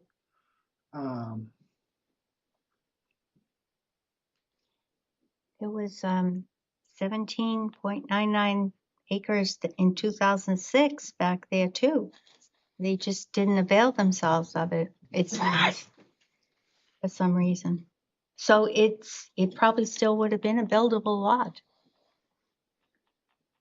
And looking at it from the present day, looking at the soils, looking at the wetlands locations, the better building site is not in that frontage. It's out back where there's more gradual slopes, deeper bedrock, more buffer from more sensitive wetlands on the site. Makes all the sense in the world to put it where it's in a better position. Am I reading it right that it's in total permanent impact is about 2,700 square feet? Of wetland, yes. It's all said and done, wetland. Yes. 26. What's the length of the driveway? 14. You need it larger because it's, or wider because it's so long for fire trucks?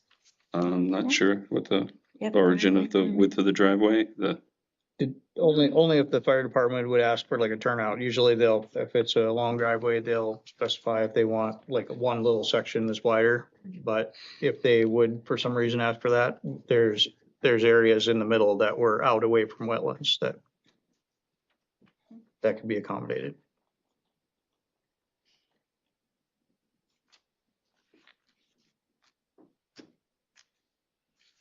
So I guess we gotta make a decision on, final 24. Really wish we had the minutes from 2000. Well, 6, yeah. I know, but right, you're not gonna sit here and read a whole minutes and make everyone wait, but I think having that context some would be of it is- helpful. But I don't know.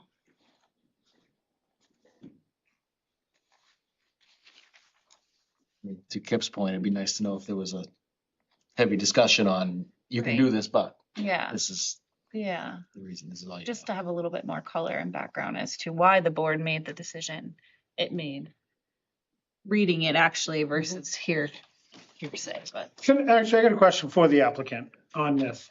When you first started looking at this land and, the first thing, I'm sure, when you were first putting some deposit to get this going, were you aware that there was these land restrictions and that you had some idea you're gonna have a decent battle going into this?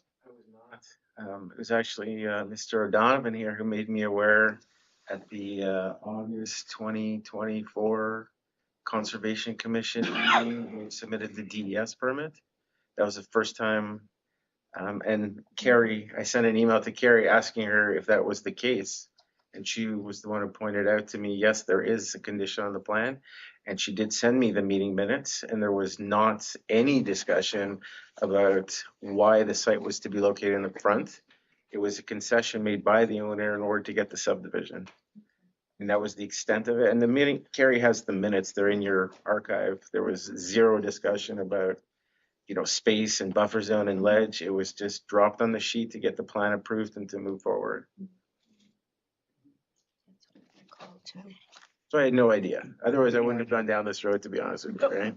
And you are the property owner? No, I'm a real estate professional for. You're a real estate professional. Is the property owner the owner that owned it in 2006? Yes. Did we identify that individual? Sure, what was your name, sir? Darren Forehand, I'm with Keller Williams Metropolitan. I'm the representative the seller. I'm his real estate agent. Okay. Thank you. So, part of this, I feel for the applicant that wants to move to Bow and become one of our fine citizens in this town. The other part of me, doesn't want to help the guys sell it that wanted it to get subdivided, that wanted to subdivide it. And now, 20 years later, trying to sell it and going through this after, the ingredients to do this. So it is kind of that's the torn part of this. I mean, I feel bad. This gentleman seems like a nice family, wants to come to town, raise his family. Great. I mean, myself personally, I would have moved on a long time ago, but I guess you were into it pretty deep before. Yes. People make mistakes too. And maybe he didn't know. It's hard to tell. If you look at that plan, the font is probably an 8-point font on a 24 by 36 sheet that you would never even read, yeah. No, you wouldn't. I would. Okay, yeah. No, I get that. But the property owner knew that. I'd be honest with you, and Darren could correct me. I didn't get that impression, and he didn't get that impression, because right when I purchased it, we told him right away, we wanted to build near the lake. That seems like the prime spot, and he had no objection about it. He was the one who gave me the plan from 2005 with the DES approval to build next to the lake. was only once I started doing the due diligence. I found the surveyor who initially did the survey and did the plat in 2006. He's the one who told me about wetlands issues. I spoke to Tom, and it just evolved since then. And I understand your position, but if you look at it, you know, which is the lesser of two evils, punishing the current property owner for not remembering something that happened 20 years ago, or punishing our family, you know, with a zero impact situation to anybody in the community, honestly.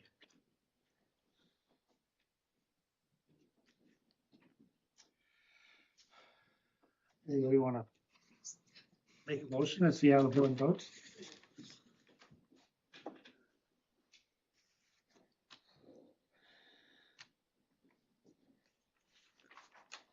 I just feel like I don't have enough information on the like, you talk about how we're presented new information, like this, I don't know what the new information is. That's where I come in. I built a home in Bow 4 years ago that involved wetland crossing. And like, I don't have a stomach for this because I feel so deeply for that family, because maybe I'm a cynic. I think that homeowner knew, because you don't forget, you just, when you deal with the planning board, you do not forget it. No, you do. And I think that they've gone probably through hell to build a dream home. But as I said at the beginning, I wanted new information, and there's not new information. There is new information. In my opinion, there's no new information. How do you, I guess I have to ask you, why, here we are telling you why that doesn't work out front. They didn't know that in 2006. That's what we feel is the new information. The limitations that are in that space. That's not new information. The fact that they didn't know means they just didn't check. Oh, okay, Right? well, There's the a board difference in didn't that, know. right? The board didn't know. I was- And I don't know what the owners knew. I can't tell you that.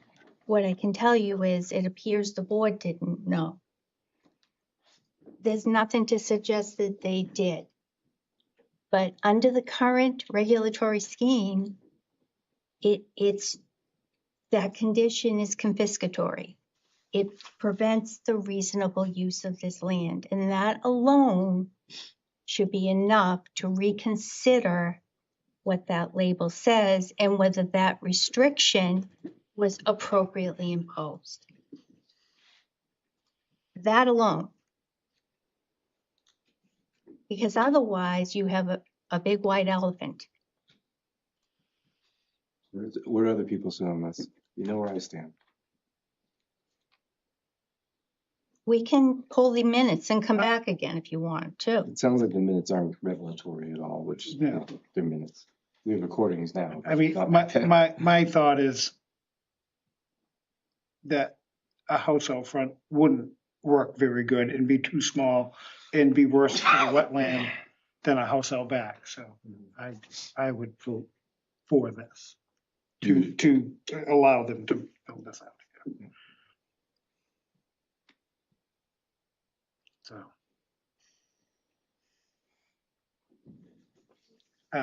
You know, I have my feelings and, you know, one thing with that, whatever happens here, you know, if these people are allowed to build here, I hope that the neighbors, you know, if they're, you know, mad at somebody, it will be the landowner that subdivided this back in 2006 and then now, you know, and is selling that. If somebody in the neighborhood has a problem, not, you know, and I really hope it wouldn't be the new family building their dream home up here. You know, and I don't think that there would be that issue. It's gonna, you know, should, you know, what happens, and, you know, they're gonna become citizens of the towns, but.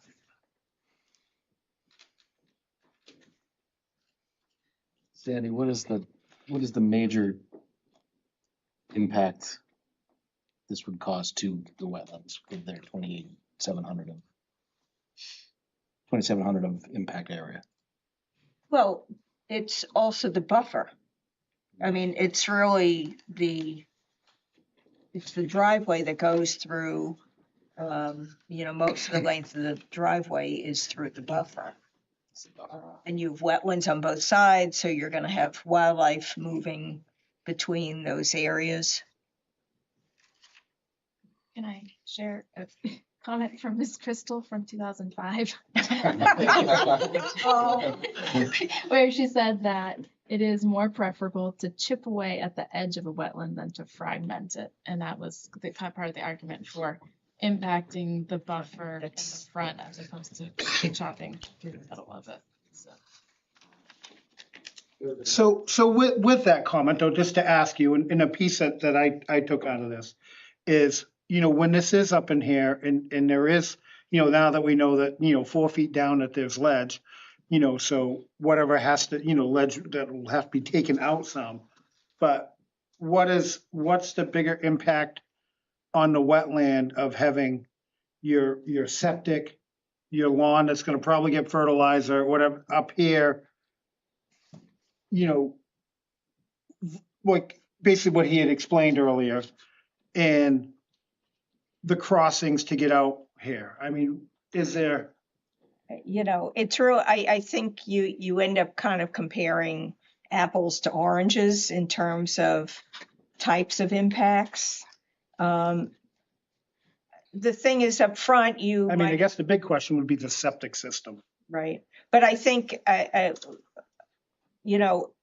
being on a smaller area, you're going to have a smaller footprint in terms of, fertilizing and stuff like that. They want 5 bedrooms, so. Well, that's gonna be. Okay, one of the things, That's gonna decide on septic. one of the things that I did say in the Conservation Commission meeting is that not every parcel is appropriate for any type of development.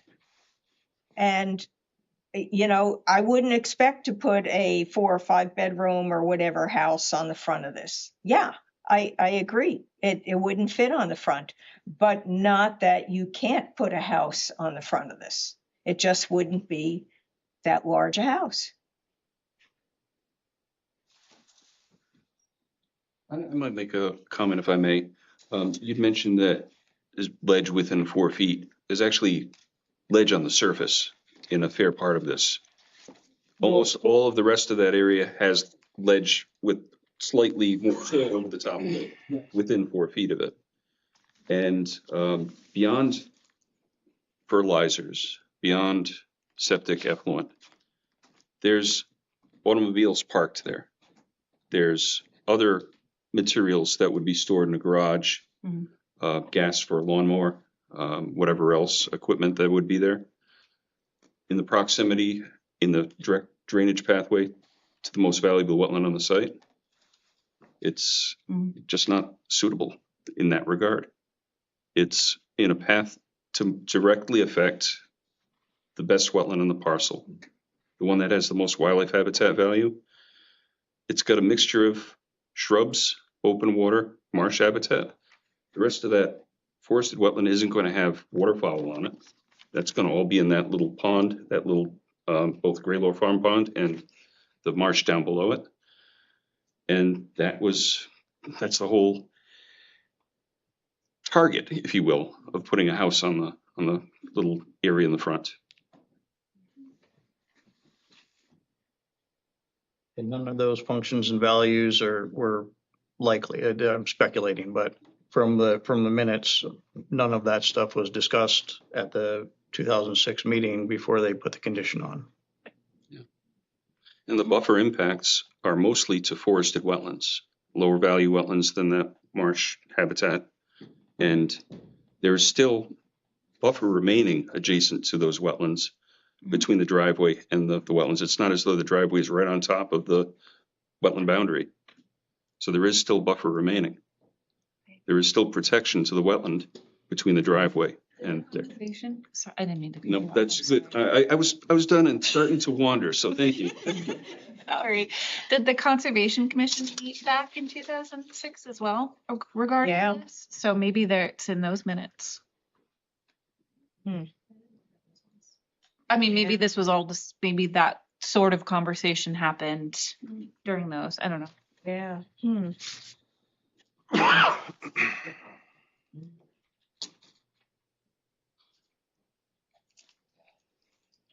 So for me on this, I normally would side with what Kip is saying about precedent.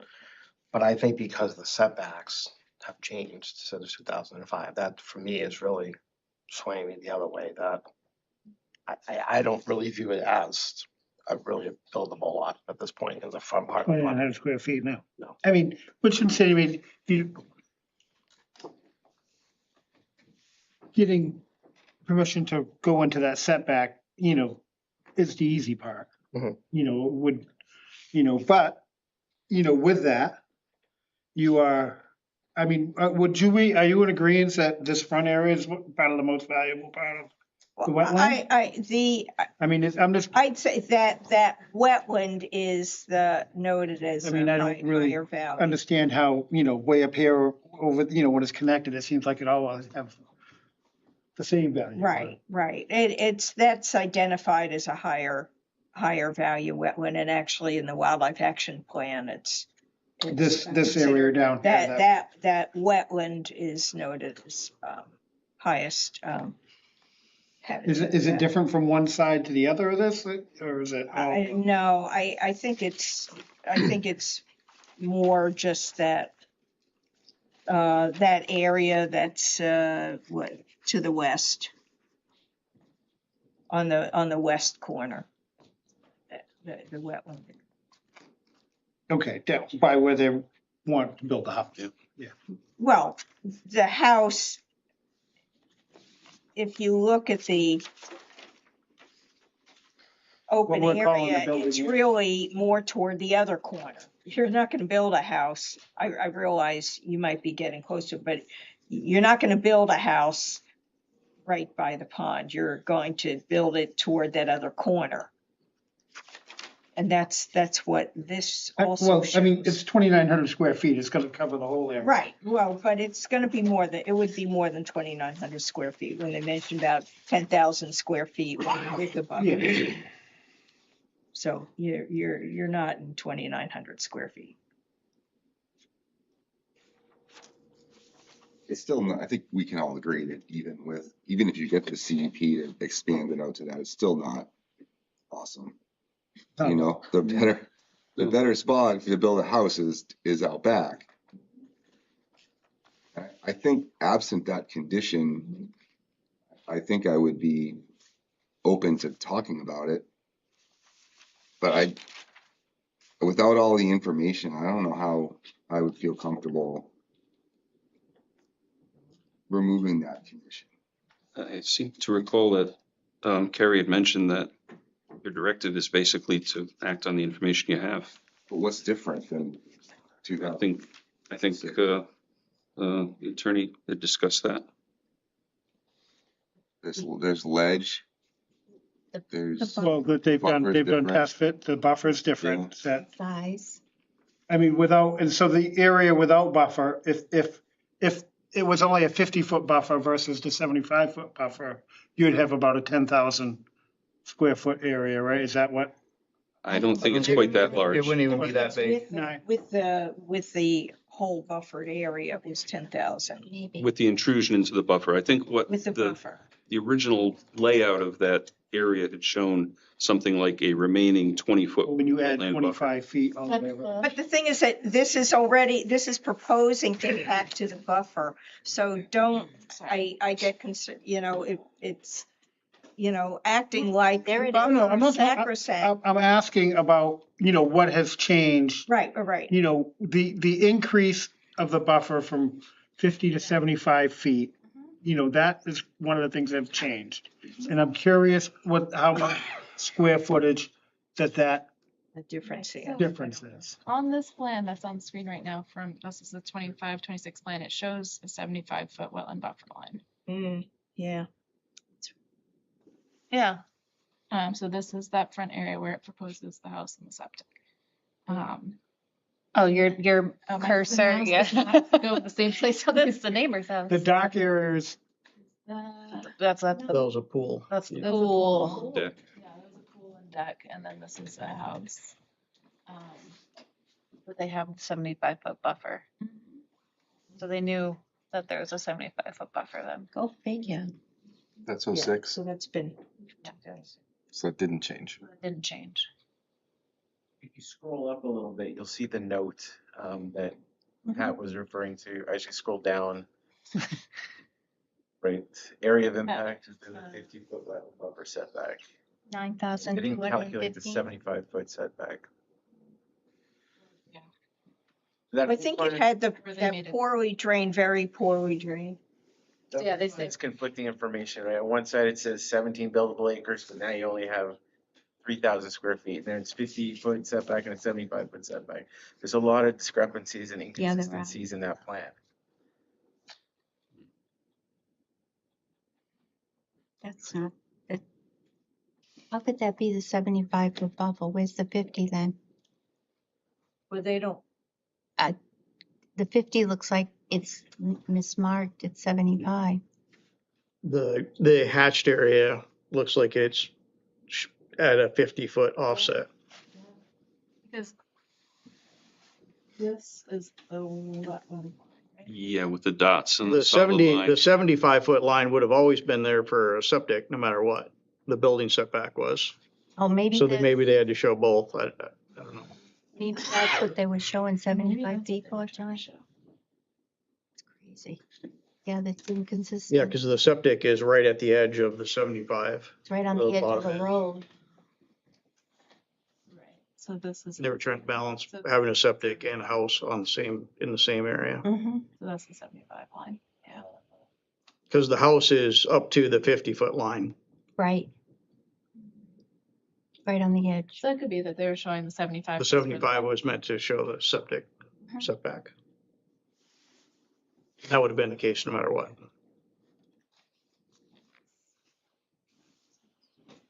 So the building setback was 50 and the septic setback was 75. Because if you were to put the building setback at 75, the way that plan is showing, most of the house would be outside of the building setback. Yeah.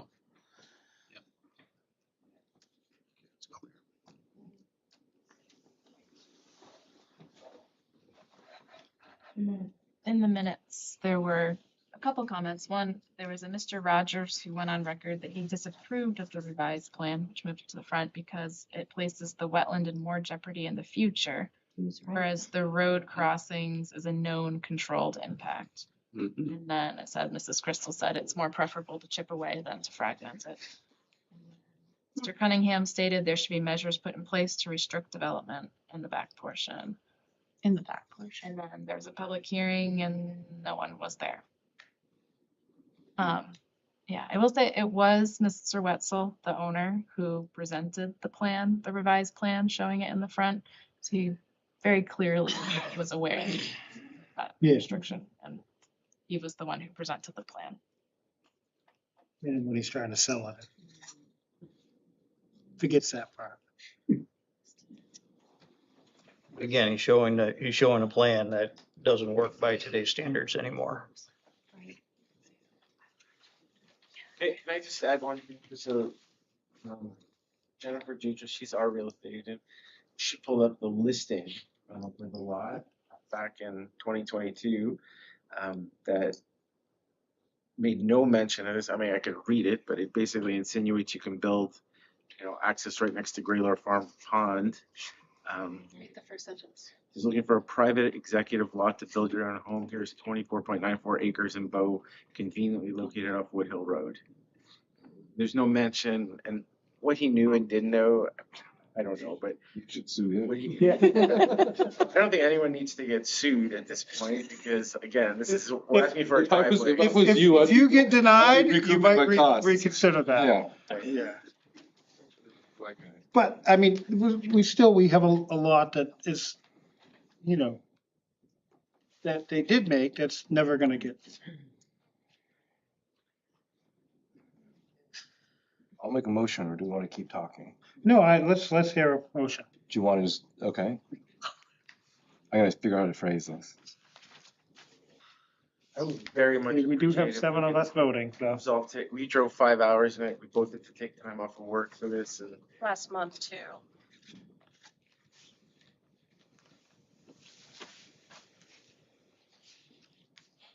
Doesn't really matter which way we do it. Right.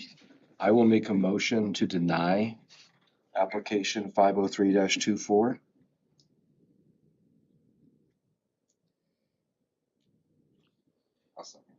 Okay. So the motion to deny, if you vote in favor of this, it's a denial to it. If you vote against the denial, if basically four of us do, if vote nay, we would then need to have another vote to approve it. Yeah. So all those in favor of denying it, actually, if we could just have a show of hands for easier. Aye. And, Who- oh, Did so, Adam seconded it. Adam did second it. All those opposed? can't see. So- Oh, yeah, we. Oh, so in favor of denying are us 5. And those opposed to denying it is 2. So we have now denied to change. Yeah. Finding of fact are that,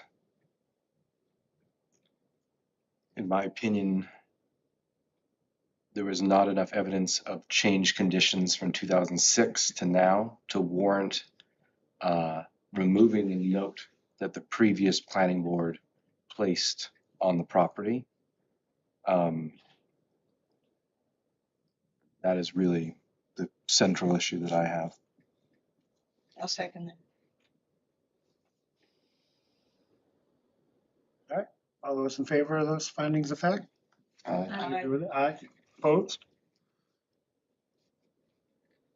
I think I speak for everyone when I'm near tears. I feel very, very badly. I think we've been put in a very awkward position by a homeowner who was a property owner who was not honest with you, wasted a lot of money. Guys, sellers. Sure, you got something to say? Comment? Absolutely. Because a comment was made, publicly that they should consider suing the seller. The seller knew from the very beginning that this would be an uphill battle because of what he experienced back in 2006. He was willing to try and work with the buyer, but he knew it'd be an uphill battle. That's his position. He's not dishonest. So because of that, we don't need to deal with application 413-24. Addressed. I don't know if you want to withdraw it or if you. There's no point in putting it in unless you're willing to let us pick an alternative site. Is that what you want to propose? I think. Yeah, Do you need to talk to the applicant and just make a plan or? Well, if we could build on the back area, we definitely would pursue the CUP, but you've just told us we can't do anything back there. You've been denied. Yes. So if we should withdraw. Because if we get a denial on that, we can't come back, right? Even if you make a mistake. This lot is unbuildable according to the bylaw. So the town can buy it. The back is, as far as the front of being buildable, I wouldn't say that it's unbuildable. It is for a 5-bedroom unit. It's important to note that somebody could submit a conditional use permit for impacts to the buffer in that front portion to go beyond the 2,900 square foot area that was presented. Would you like us to come back and show you that? Show you how much that would impact the buffer before you make a final decision and reconsider? Because we could do that, we could figure that out. I think the decision on the first application has already been made, but They if can your reconsider. applicant is, I don't know if your applicant is actually interested in building a house in the front part. So I think that's what you have to find out. And Well, but the board can reconsider their own decision on their own volition. Or suspend and give it, and we'll bring you back what that would look like. Would that make a difference? Does the board want to see a comparison as a two choices? You can build here with this impact or build here with this impact. I don't know if that's what we're looking at here. Based on our finding of facts, that doesn't actually impact the vote we just took. I guess my question would be, is an afterthought, is what information are you looking for that would make it, I mean, what did we not tell you?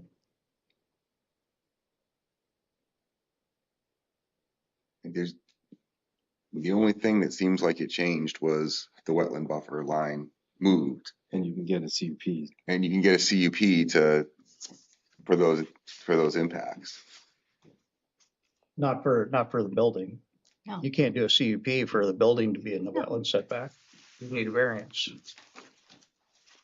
We were already denied one variance trying to avoid the buffer. And of course, that's. On the original plan, it clearly showed the building out in the 50-foot area. And that was the basis for it because the setback was 50 feet. If you go to put a house in the same area that was on that plan, it would be denied and you would need a variance for the building to be in that area. That's not true. The erection and construction of structures is allowable in the wetland buffer by conditional use permit. Okay, I stand corrected. I did not. It's different in every town, so. I have a question. I'd like to go on record with it. If there's no conditional use permit issued and the only building lot that's approved is this 2,900 square foot lot that you have to put your house and your septic and your well and your yard and your driveway into, what is the size house that we permitted there? And then what is the average size house in Bow in comparison? I mean, the town office can get the answers to that. We obviously don't have that information on hand. I mean, the fact is that it would be My name is Jennifer Jutras, Jutras. it would be it would be unlikely that any CUP would be denied for the front portion.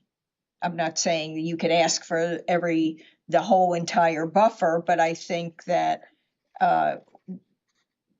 it would be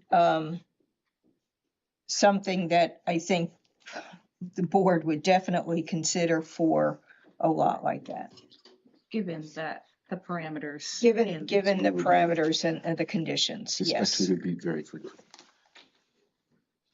So the board would rather have more impact to wetlands, a house closer to the road with better visibility to the street than putting it further back because of this decision that was made 19 years ago that no one really has a answer why? Well, there wouldn't be impacts to the wetlands. The plan that's being proposed would put a road through the wetlands and the wetland buffer. So we're just talking about, we're just talking about the wetland buffer. Right, but the wetland scientist has already said that if you put a house in that approved area, it's actually got a bigger wetlands impact. That is the highest value wetland. It's an indirect. Detrimental. Yeah, it's an indirect impact versus Yeah, direct. so- Yeah, thank you. That's a perfect term. Yeah. Indirect. Anyways, as much as I'm not happy with the outcome, this is where we're at. And I'm sorry, I feel for you. I really do. But as the board voted that we're not gonna change it. Well, the board was very biased towards this when they put a motion to deny it rather than a motion to approve it. But it's fine. So what is happening with the CUP application? Are you withdrawing it? What are we? God, we don't need another bad decision and have to try to reverse, right? Noted.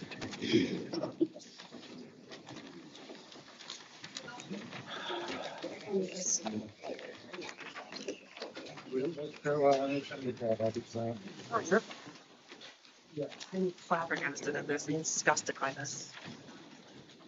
All right. All right, new business, Town of Hooksett zoning board adjustment, notice of regional impact. What's Hooksett doing? Doing something. Little,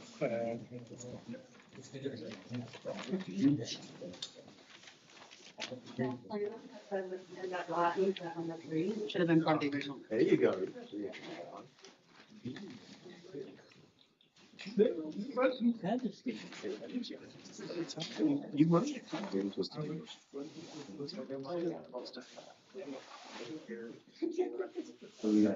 Okay, so what do we, yeah. So there's a notice of regional impact from the town of Hooksett. That's why we discussed whether each project has regional impact. If we ever had one that did, this is what we do. We send out a notice to all the abutting communities and give them a chance to comment.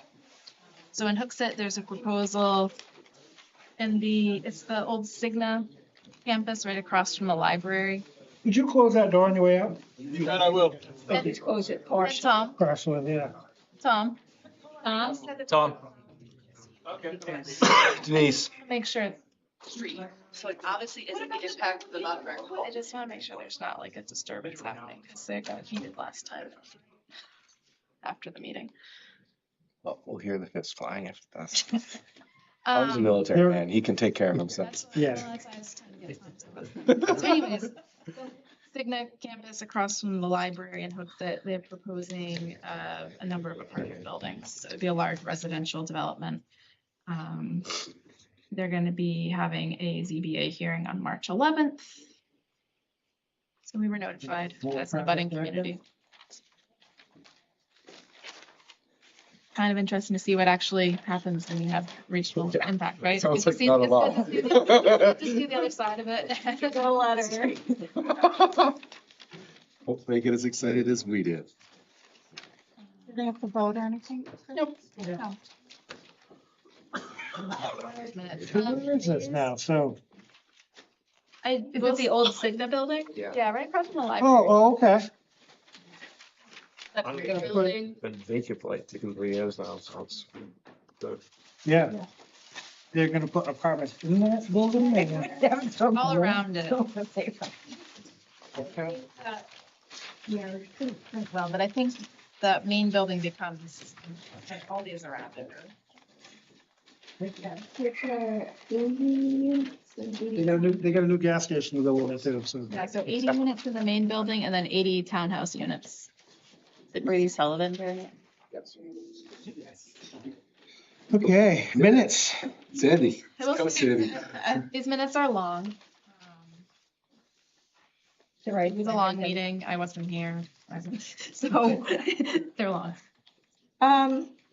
Just a question, well, starting. With the bottom of the first page where it's like 38, 39, 40, is that, I know that you had mentioned that the amendment that it was, it can go to town, it needs to go to town meeting and then was, no, we need to, it can be, Yeah. the planning board. Yeah, no, I agree. I don't like that wording either. Okay, now I'm reading it nice. I'm reading it right. Okay. So I was very confused about that.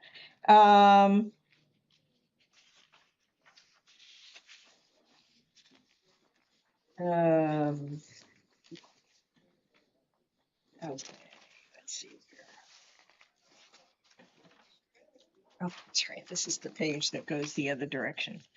Oh, yeah, that's for some reason the copier decided to. Change But, yeah, just out Yeah, of isn't the that blue. funny? Rest of We the left it in to documents, see if right? anyone was paying attention. Yeah. Oh, I'll you- read upside down or Some of not. the pages, it was one page that. Yeah, page 4 is double-sided, flipped on the short edge, yeah. Okay. Just one page on its own. Right. Okay, line 159, it says the applicant is proposing a driveway from the road to the upper portion of the property. Isn't it to the back? Because it really goes down from the front. So just say rear. Yeah, or back, yeah. Rear is probably clearest. Rear, that's fine. It's not the rear, but it's about halfway. Middle. Toward the back? Middle rear. Toward the rear. Toward the Toward the rear. Toward. Rear. Okay. And 160, I would say total wetland crossing length, so put the word wetland in there. 160. Wetland crossing length? Right. And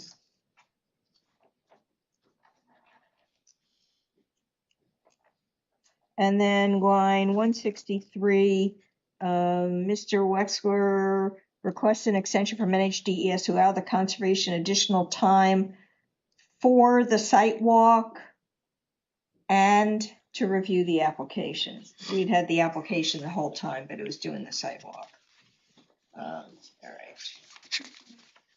right. Yeah, when we get to on page 5 with the Wetzel stuff, Tom Sokolowski's last name doesn't have a W in it. It's like Sokolowski. Is that throughout or? Yes, yep. I actually had to look that up myself. I'll go through a couple of. Sokolowski. It's it doesn't have a W, huh? No, it doesn't have a W. And actually, if you look at some of the stuff was submitted today, it also does that. Let's see, line 214, where it says associated wetland buffer area, I would say associated wetland buffer impacts.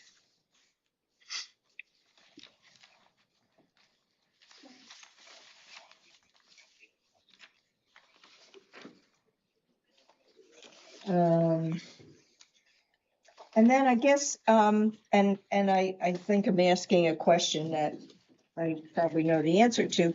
On line 241, where it talks about attorney Antioco stated that, code ENV-WT, whatever, that was what you got off of the recording, I suspect? Yeah. Okay, yeah, because it's incorrect, but if she said it, it stays. Is it the number that's wrong or is it? Yes, yeah, that's the wrong rule. What is it supposed to be? But she didn't say it. Whatever she said is. She said What she said, leave it there. Okay. Maybe just if you want to listen I'll to double check just it. confirm that that's exactly what she said. And then. Okay. And you can remove the word code. They don't use. Okay. Yeah. Okay, 253 in the middle, it says which they had hoped. I guess, You want had in there? had, yep. Okay.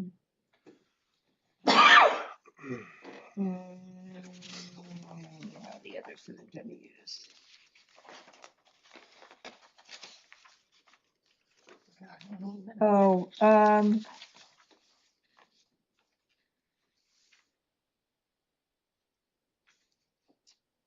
Yeah, so there was a number of things that were in it too.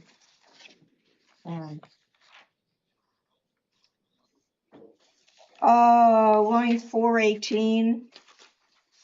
What I said.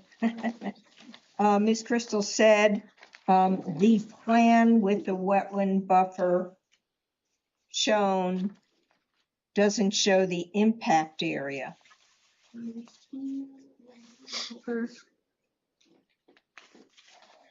Does not show the impact area. Or just say impact to the buffers. Okay, can you say that again? Okay. The plan with the wetland buffer shown doesn't show the impact to the buffers. Okay. And that's it. I'll make a motion to approve the minutes as amended. I'll second. All those in favor? Aye. Need one more motion. Motion to adjourn. Second. Oh, wait a minute. Kip and just.